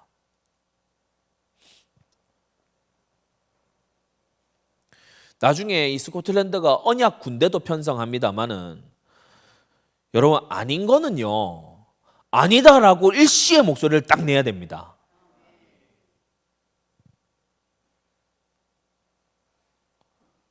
저는 교회사에서 이 스코틀랜드 영역을 특히나 지금 논문 쓰면서 공부하면서 참 이러니까 나라를 새롭게 할 수 있었구나. 뭐냐? 진리에 대해 단호해요. 그리고 목회자를 보호하고 교회를 보호한다. 여기에 탁 철칙을 세웠어요. 아까 그 회중의 귀족들 맹세하는 거 보세요. 완전히요 서로 막 거의 혈맹을 맺다시피 해가지고요 이 교회를 사수하고 올바른 믿음을 사수하고 해 나가는 거 있죠. 제니 게데스 여자가 이 의자 던지니까 왜 저래 이런 게 아니고 다 같이 던져요. 다 같이 던져가지고 막 그 성공회 주교가 보낸 그 사람이 막 완전히 황급히 도망가도록. 이 말도 되게 딱 정확하지 않습니까? 이 악마의 소리를 들리면서 미사가 뭡니까? 로마 천주교의 미사가 예수님을 다시 못 박는 거잖아요. 그 신학적으로 정확히 그 의미입니다. 이 악마의 소리를 내게 들리게 하다니 이러면서 제니 게데스 여사가 앞장서서 하니까 모든 사람들이 일어나서 들고 막 폭동이 그 자리에서 벌어진 거예요. 여러분 우리가 진리에 대해 단호하지 않고 타협하고 다원주의 인정하고 그럴 수도 있겠지 하고 이것저것 다 받아들이고 짬뽕대고 그렇게 하면요 나라를 새롭게 못합니다. 우린 단호해야 될 줄 믿습니다. 목회자가 이렇게 한 게 아니고 어떤 남자분이 뭐 이렇게 한 게 아니고 어떤 장로님이 하신 거 아니고 제니 게데스라는 이 여인이 했어요. 교회사에 아주 유명한 장면이죠. 세인트 자일스 교회에 가면은 이 의자가 전시되어 있습니다. 그때 던졌던 그 의자, 다리 하나 빠진 그 의자. 자, 다음.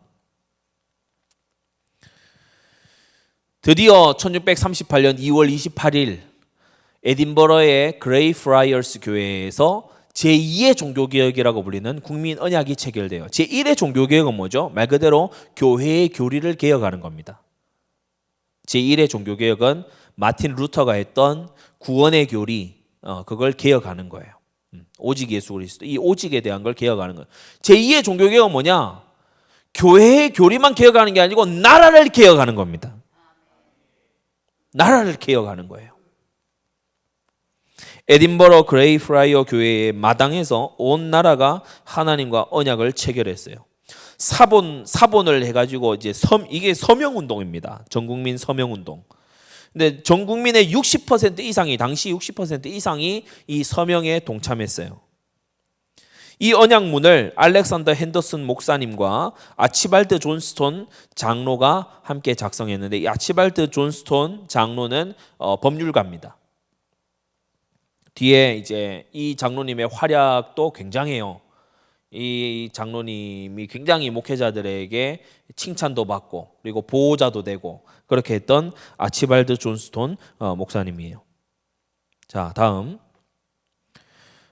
제가 읽어드리겠습니다. 1638년 국민 언약으로 스코틀랜드 국민은 장로교가 성경적인 교회 정치이며 조직이라는 확신을 가지고 이를 지키기로. 장로교가 이 중직자 운동이죠. 그 모태가 원래 장로교라는 것이 중직자 운동입니다. 이를 지키기로 하나님과의 언약에 들어갔다. 구약성경 이래로 전 국민이 하나님과의 언약에 들어간 예는 교회사에서 찾아볼 수 없다. 또한 그들은 남쪽에 있는 이웃나라의 종교개혁이 불완전함, 잉글랜드를 말하는 겁니다. 미신적이며 아직도 우상적인 부분이 많이 남아있으며 이것이 스코틀랜드 교회를 타락시키는 요인이라고 보았다. 따라서 스코틀랜드 장로교회의 확실한 안전을 위해 이웃 잉글랜드 국교회를 성공회를 말하는 거예요. 장로교회로 만들어야 했다. 따라서 스코틀랜드 교회 및 정치 지도자들은 이 일에 전국가적 운명을 걸었던 것이다 라고 기록합니다. 다른 역사가 커코토는 이렇게 얘기하죠. 스코틀랜드 교회가 여러 교회 가운데 단일한 교회가 되었다. 그리고 최초로 탐복할 만한 것은 다른 나라에서는 주께서 한 도시나 한 마을에서 몇 사람을 부르시거나 한 가족에서는 한 사람을 부르시고 대다수는 어둠 속에 남겨두시는 것으로 충분하다고 생각했지만 다른 나라는 이렇게 생각했다는 거예요. 저 도시가 교회가 부흥하네. 저 사람이 신실하게 신앙생활 하네. 우리 집안 중에서 네가 은혜 받았다. 야, 다른 나라는 이렇게 생각했다는 거예요. 그리고 그걸로 끝났어요. 여러분, 오늘 이거 잘 들어야 돼요. 주님은 믿음의 크기대로 응답하십니다. 그래서 제가 오늘 이 세 번째 강의가 스코틀랜드의 역사도 말하지만은 그 뼈대가 뭐냐 하면은 이 스코틀랜드에서 있었던 나라를 완전히 새롭게 하는 그와 같은 역사를 우리도 갈망하고 타는 목마름으로 구역장이 이러한 나라 개혁의 비전을 붙잡아야 된다는 것입니다. 하나님의 새 역사가 일어난다. 나는 그것을 원한다. 여러분 스스로에게 말하세요. 나의 호흡이 다하기 전에 나는 주님의 대대적인 부흥의 역사, 엄청난 회심의 역사, 교회가 새로 지어지고 나라가 새롭게 되는 역사를 나 반드시 보고야 말겠다. 내 구역이 서면 나라가 선다.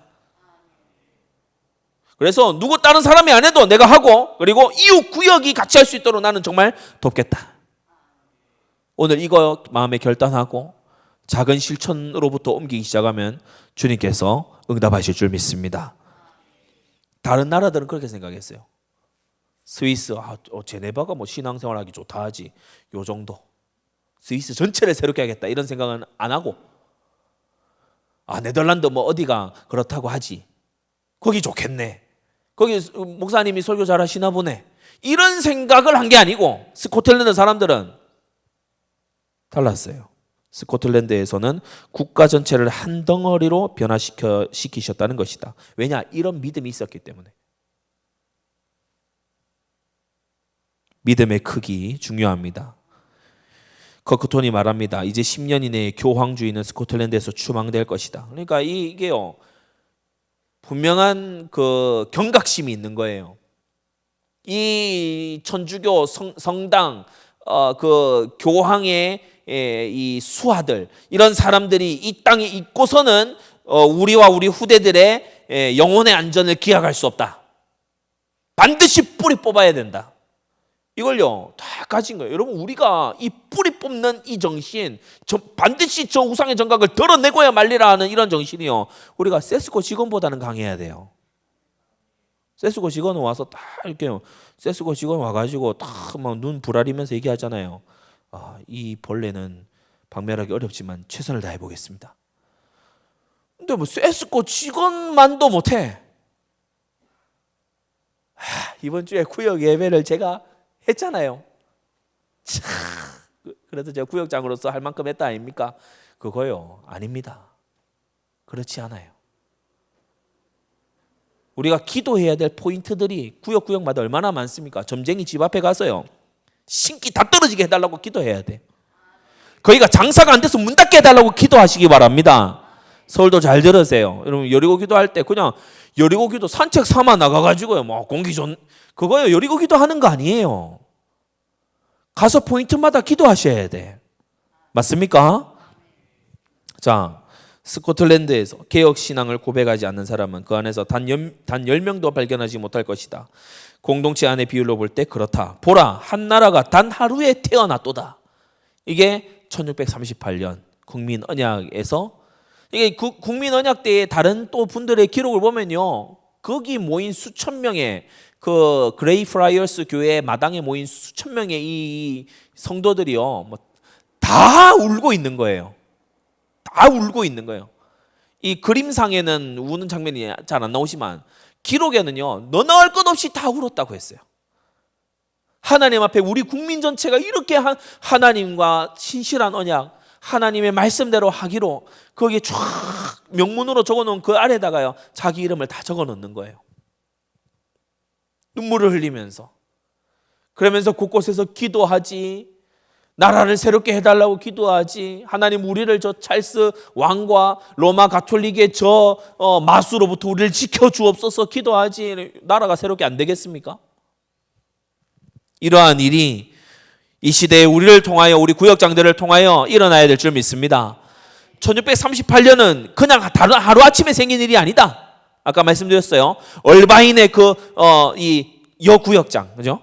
쇼츠 교회의 그 여구역장, 목사님 우리가 월요 감사 예배 드리게 해주세요. 막 성도를 모아 그렇게 했던 그런 구역장들로 인해서, 여성 구역장들로 인해서 천국 신앙을 가는 데마다 말하고 구역원들을 일깨우고 그랬던 구역장들을 통해서 일어났다. 자, 다음요. 집에서 주로 했지만 집에 구애받지 않았어요. 컨벤티클이라고 비밀 집회가 곳곳에 있었어요. 여러분 근데 사진 그림을 보시면 꼭 비밀은 아닌 것 같습니다. 그죠? 이 비밀 집회라고 하는 말 자체가 이 반대파 이 언약도를 핍박하는 진영에서 이런 식으로 이제 낮춰서 부른 거예요. 원래 퓨리턴 그 청교도라고 하는 것도 경멸의 의미가 담겨 있는 겁니다. 저것들 굉장히 깔끔쟁이들이야. 저것들 되게 막 이게 그런 의미가 퓨리턴이거든요. 근데 그걸 영광스러운 이름으로 받아들였지요. 그래서 컨벤티클, 들판과 골짜기, 산속에서 수시로 야외 집회를 하고 기도 모임을 가졌어요. 그들이 뭐 들판에서 만났다 하면은 그냥 기도 모임 한 거예요. 두세 사람 운동 계속 한 거예요. 들판에서 여러분 교회당 안에서만 기도해야 된다는 법이 없잖아요. 이 스코틀랜드인들은요. 들판에서 기도하고 산속에서 기도하고 길 가다 기도하고 온 나라 전체가 예배당이다. 1660년 왕정 복고 이후에 약 400명의 목회자가 일시에 면직되고 추방됐어요. 너 왕이 교회의 머리라고 인정할래? 아니면 목사 그만둘래? 이럴 때요. 다 면직내고 나온 거예요. 이 사람들이 또 이 산에서 들판에서 골짜기에서 막 기도한 거예요. 여러분 중앙에 저 사진 한번 보세요. 회색으로 된 저 사진 보세요. 성도들 무릎 꿇고 기도하는데요. 이 앞에서 말씀 전한 설교자가요. 하늘을 보면서 기도합니다. 저 오른쪽 제일 위에 그 사진 보시면요. 이 앞에 있는 사람이 이 총 들고 이렇게 보초 서고 있죠. 느헤미야 시대처럼 그렇게 신앙생활했어요. 한 손에는 창을 들고 한 손에는 곡괭이를 들고 느헤미야가 성벽 재건했지 않습니까? 마찬가지예요. 모임을 하는 중에 누군가 와가지고 신고하거나 누군가 와가지고 막 이렇게 공격하거나 할까봐요. 이 총으로 무장하고 그리고 보초 서면서 저 안에서는 또 기도하고 말씀 전하고 저 총 들고 서 있는 사람들이 저 당연히 저 설교자 보호하는 보디가드 아니겠습니까? 그렇게 들판에서 골짜기에서 산속에서 이들이 하나님의 은혜에 대한 갈급함으로 나라가 새롭게 돼야 된다라는 이 사명감으로 절박함으로 했던 겁니다. 그럼 집은 어땠습니까? 다음요. 언약도들의 집. 이 1638년에 체결한 이 언약을 신실하게 지키는 자들을 언약도라고 하는데 언약도들의 집은요. 보면은 집집마다 보면 테이블이 다 있어요. 거실 한중간에 테이블이 다 있어요. 이 자녀 교육의 장입니다. 그러니까 자녀 교육의 이 테이블이에요. 자녀에게 주로 문답 교육합니다. 하나님 어떤 분이시니? 삼위일체 하나님이세요. 그러면서 삼위는 어떤 하나님이 계시니? 성부, 성자, 성령 하나님이 계시죠. 뭐 어떤 일을 하셨니? 이게 문답 교육을 쭉 해나가는 거예요. 그리고 집에서 구역 모임을 하고 예배하고 찬송하고 교제하는 것을 우리가 이렇게 후세에도 알리기 위해서 그림으로 다 남겨놓은 것을 볼 수 있습니다. 집에서 이렇게 한 거예요. 제가 리폼드 있을 때 미시시피에 이렇게 있으면 주일 저녁에 초대를 받아요. 예배 다 마친 다음에 어떤 가정집이나 이런 데 초대를 받아요. 가면은 주로 뭐 호두파이나 애플파이 이런 거 이제 뭐 한두 개 정도 앞에 있고, 그리고 뭐 따뜻한 차나 이런 거 이제 준비를 해가지고 있습니다. 그럼 그 모임이 뭐냐 하면 따로 말씀 전하고 이런 게 아니에요. 말씀은 주일날 강단에 이미 다 나왔기 때문에 그 저녁 모임이 같이 그 찬송 악보 이거 전부 이렇게 프린트 해가지고 서로 나눠서 찬송하는 거예요. 찬송. 주님을 찬송하기 위해 모인 거예요. 주일 저녁을 보내는 아름다운 방법. 주님을 찬송하는 거예요. 둘러 앉아서 주님을 찬송하는 거예요. 그리고 기도할 거 있으면 또 기도하는 거예요. 신학생들이 좀 모여 있으면 신학적인 얘기를 또 하는 거예요. 거룩한 얘기, 성경에 대한 얘기, 이 본문은 그러면 어떤 의미인가 이런 것에 대한 얘기, 또 저를 초대해가지고 누가 또 물어보기도 하고 한국 교회의 어떤 상황에 대해 물어보기도 하고, 이런 것들이 가정에서 일어났던 겁니다. 자, 다음. 이들은 모임하고 집회하고 말씀 듣고 기도하고 찬송하고 이것만 한 게 아니에요. 군대를 결성했어요. 물론 이 당시에는 스스로들 무장할 수 있는, 권총을 얼마든지 구할 수 있는 그러한 장총이나 이런 걸 구할 수 있는 시대였어요. 언약군을 결성했어요. 그리고 이 언약군의 활약이 바로 웨스트민스터 총회가 열리는데 큰 일조를 합니다. 스코틀랜드, 아까 북부에 있는 약 인구 80만 명 정도밖에 안 되는 나라였잖아요. 근데 여기에서 언약 군대를 만들어요.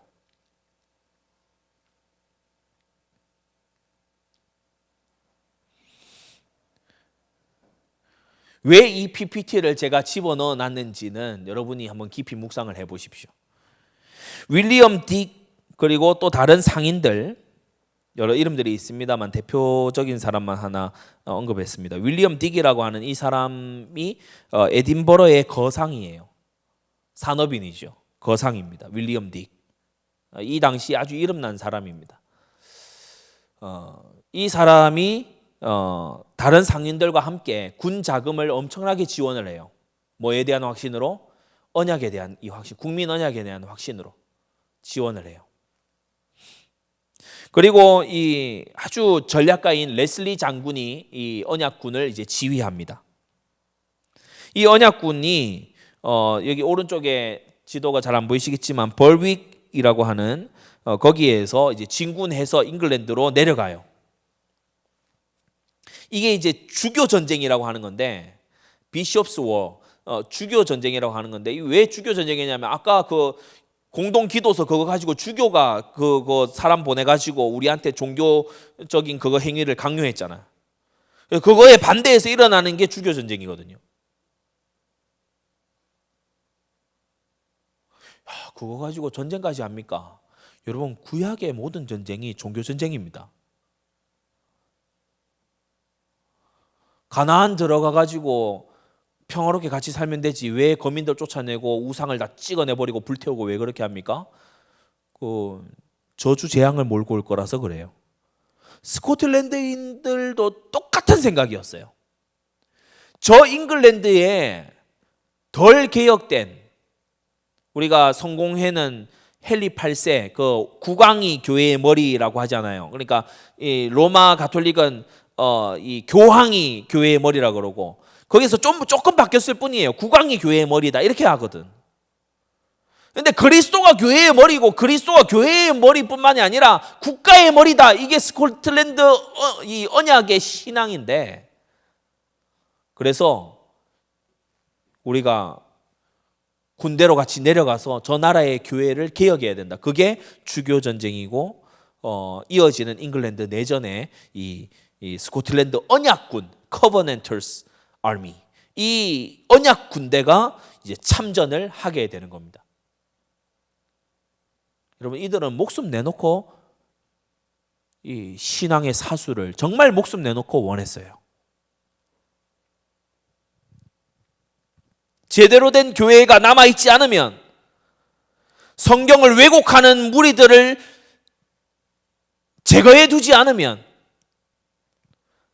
우리와 우리 후대들이 다시 성경의 까먹눈이 되고 구원의 교리는 알지 못한 채 로마 교황청이나 왕의 눈치를 보면서 하나님의 도를 알지 못하는 흑암천지로 빠져들어가는 것은 우리가 목숨을 빼앗기는 것보다 더 두려운 일이다. 그래서 진군에서 내려간 거예요. 여기에 상인들은 자금을 대고, 레슬리 장군이라는 이 전쟁 경험이 많은 이 장군은 지휘를 하고, 내려갈 때 뭐 유명합니다. 내려갈 때 이 말을 타고 내려가고 걸어서 내려가고 할 때 찬송 부르면서 그러면서 이제 내려가는 거예요. 뭐 대단한 전투가 있고 살육이 있었냐? 아닙니다.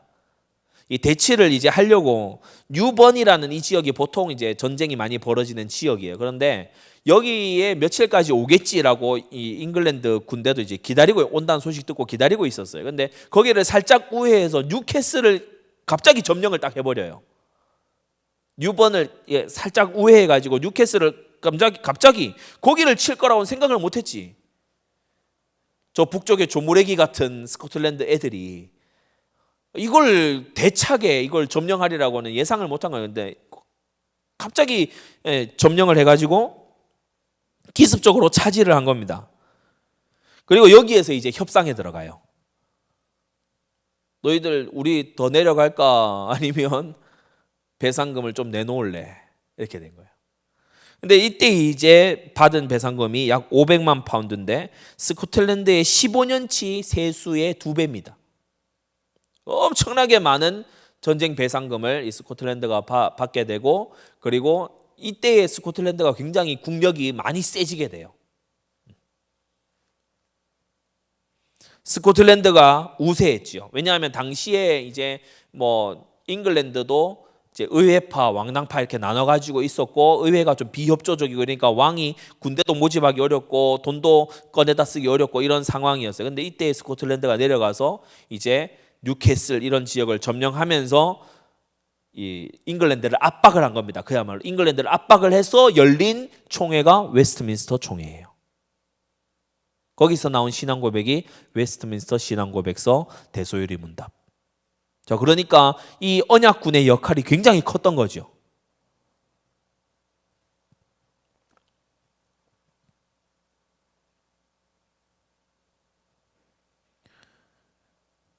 잉글랜드 교회 개혁을 위한 웨스트민스터 총회가 열렸고, 이뿐만이 아니라 이제 소비세라는 것을 이 스코틀랜드 정부에서 신설하는데, 이 소비세는 다른 별명이 언약세입니다.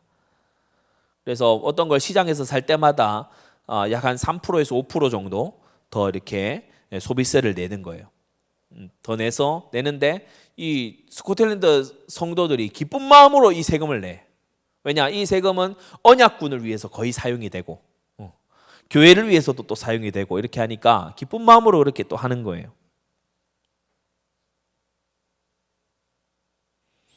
다음 넘어갑시다. 웨스트민스터 가정예배 모범. 이건 제가 이제 여러 많은 부분이 있지만 가정에서 어떻게 예배를 드릴 건지, 웨스트민스터 공적 예배 퍼블릭 서비스, 공적 예배 모범도 있습니다만 가정 예배 모범도 1647년에 만들었어요. 여기서 이제 주요한 것은 누구든지 부르심을 받지 못하여 기독교 신앙을 알지 못하는 자나 믿음의 형식만을 가지고 방황하는 자는 가정 예배를 인도하도록 하지 말아야 된다. 뭐 이런 부분들 여러 가지 제약 사항들을 걸어서 이제 이 가정 예배를 어떻게 드릴 것인지 무질서하지 않게 질서 있게 그렇게 했지요. 자, 다음 넘어갑시다. 웨스트민스터 총회에 파송된 스코틀랜드 교회 장로들입니다. 이 장로님들 저 한 4분 정도, 이 외에도 2분 더 계신데 제가 4분만 데려왔어요.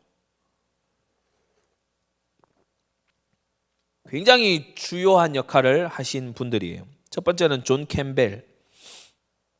장로님이고 라우드네 제1백작입니다. 대법관을 지냈고 1638년 국민언약에서 주도적인 역할을 했고 얼바인 자치도시의 장로로서 이 교회 개혁의 여러 총회들에 참석하신 장로님이세요. 두 번째 아치발드 캠벨, 이분 역시 장로님이고 아가일의 제1후작이고 국민언약 때에 찰스의 부름을, 왕의 부름을 거절하고 아가일에서 군을 일으켜서 언약군에 자신의 병사를 다 내어준 그런 장로님이고 사병을 다 내어준 거죠. 셋째가 제가 앞서 되게 핵심적인 일꾼이다. 아치발드 존스톤입니다.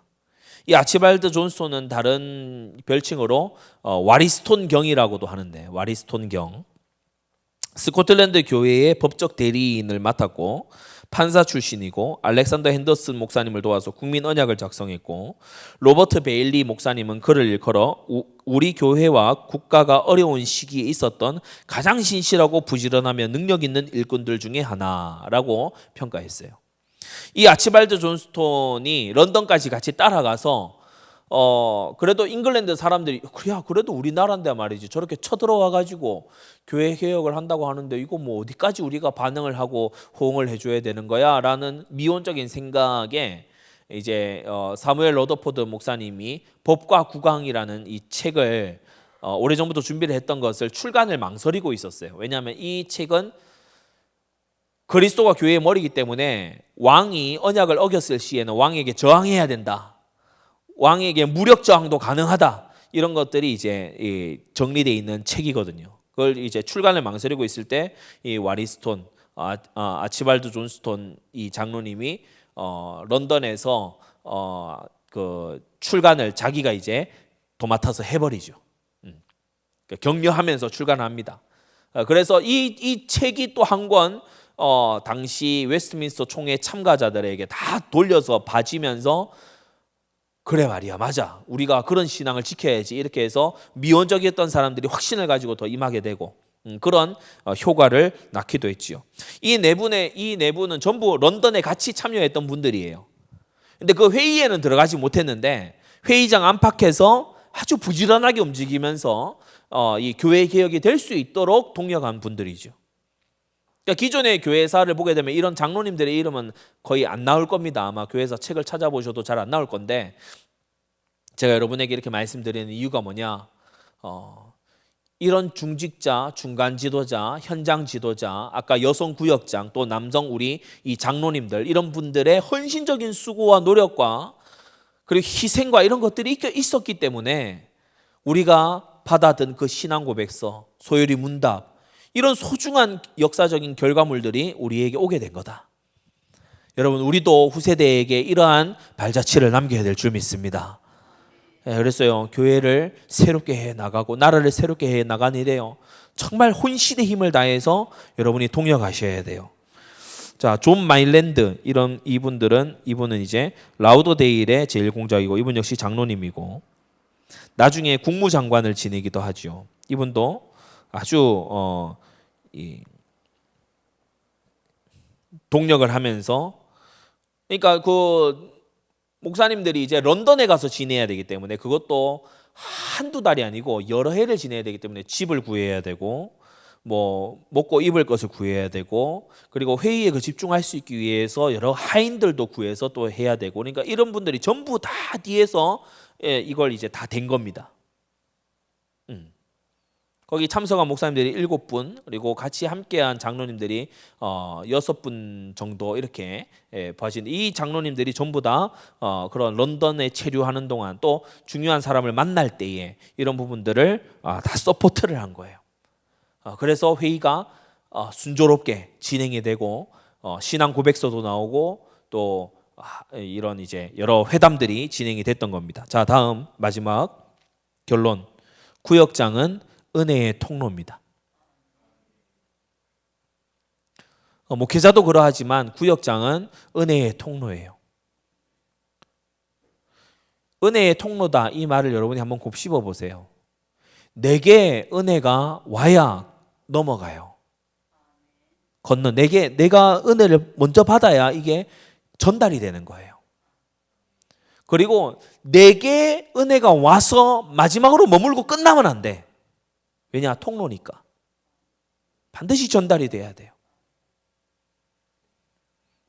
그래서 앞서 말씀드린 걸 요약하면 존 낙스 목사의 나팔이 된 회중의 귀족들이 있었어요. 그 성경을 읽히고 그리고 깨닫게 하고 가르칠 수 있도록까지 키우겠다.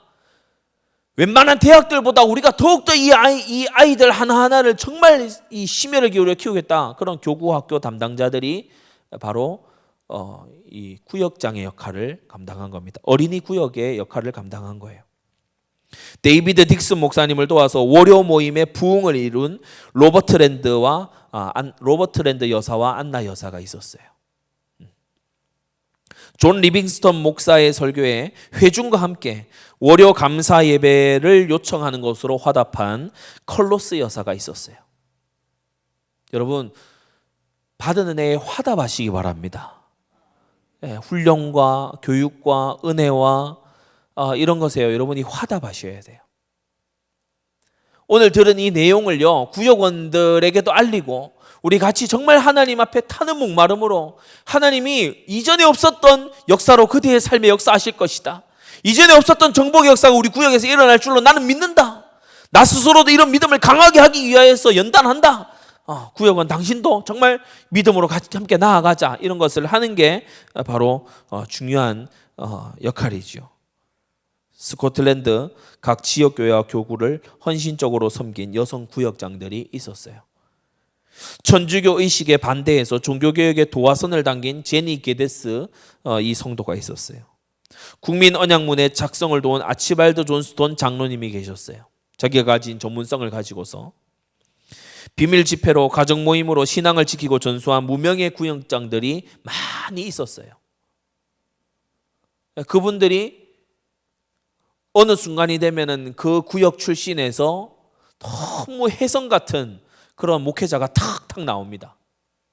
너무 준비된 영성과 경건과 실력과 아주 이 설교의 능력과 이런 것들이 겸비된 그런요 제덕이 겸전한 이런 목회자 중직자들이요 막 그런 구역에서 후손들 중에 막 팍팍 튀어나오는 거예요. 왜? 이런 구역장이 있으니까. 언약 군대를 물질로 지원한 윌리엄 딕과 상인 성도들, 언약세를 내서 시장에서조차도 동력을 한 백성들, 웨스트민스터 총회에 파송되어서 옆 나라의 종교개혁의 동역자, 보호자가 된 장로들이 있었다. 이분들이 숨은 수고와 노력, 헌신 이런 것들을 했기 때문에 지금 우리 교회가 대한예수교 장로회, 여러분 장로교회의 고향이 어디입니까? 스코틀랜드. 왜 장로교회예요? 충직자 운동. 충직자 운동. 그래서 이번 이 구역장 수련회는요 정말 우리가 장로교 교인 성도로서 우리의 정체성과 뿌리가 무엇인가, 우리는 장로교인이란 무엇인가에 대해서 되돌아본 그런 시간이었고, 여러분 오늘 이 말씀을 마치고 나서 여러분이 포만감에 젖어 가기를 원치 않습니다. 스코틀랜드 역사 들었다. 사도행전 9장도 들었고 어제 그것도 들었고, 그렇지 않습니다. 이 들은 것이 여러분 구역에 이루어지는 그 일을 두고 갈급함을 가지시기 바랍니다.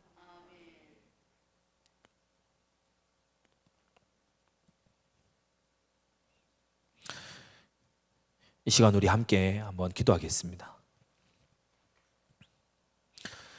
하나님,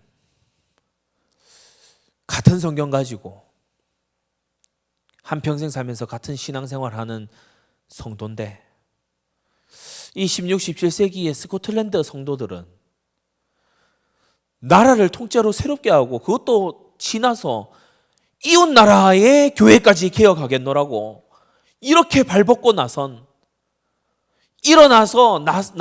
이웃 나라의 교회까지 새롭게 하는 그러한 영광의 시대를 만들어냈는데, 하나님 우리에게 힘을 주십시오.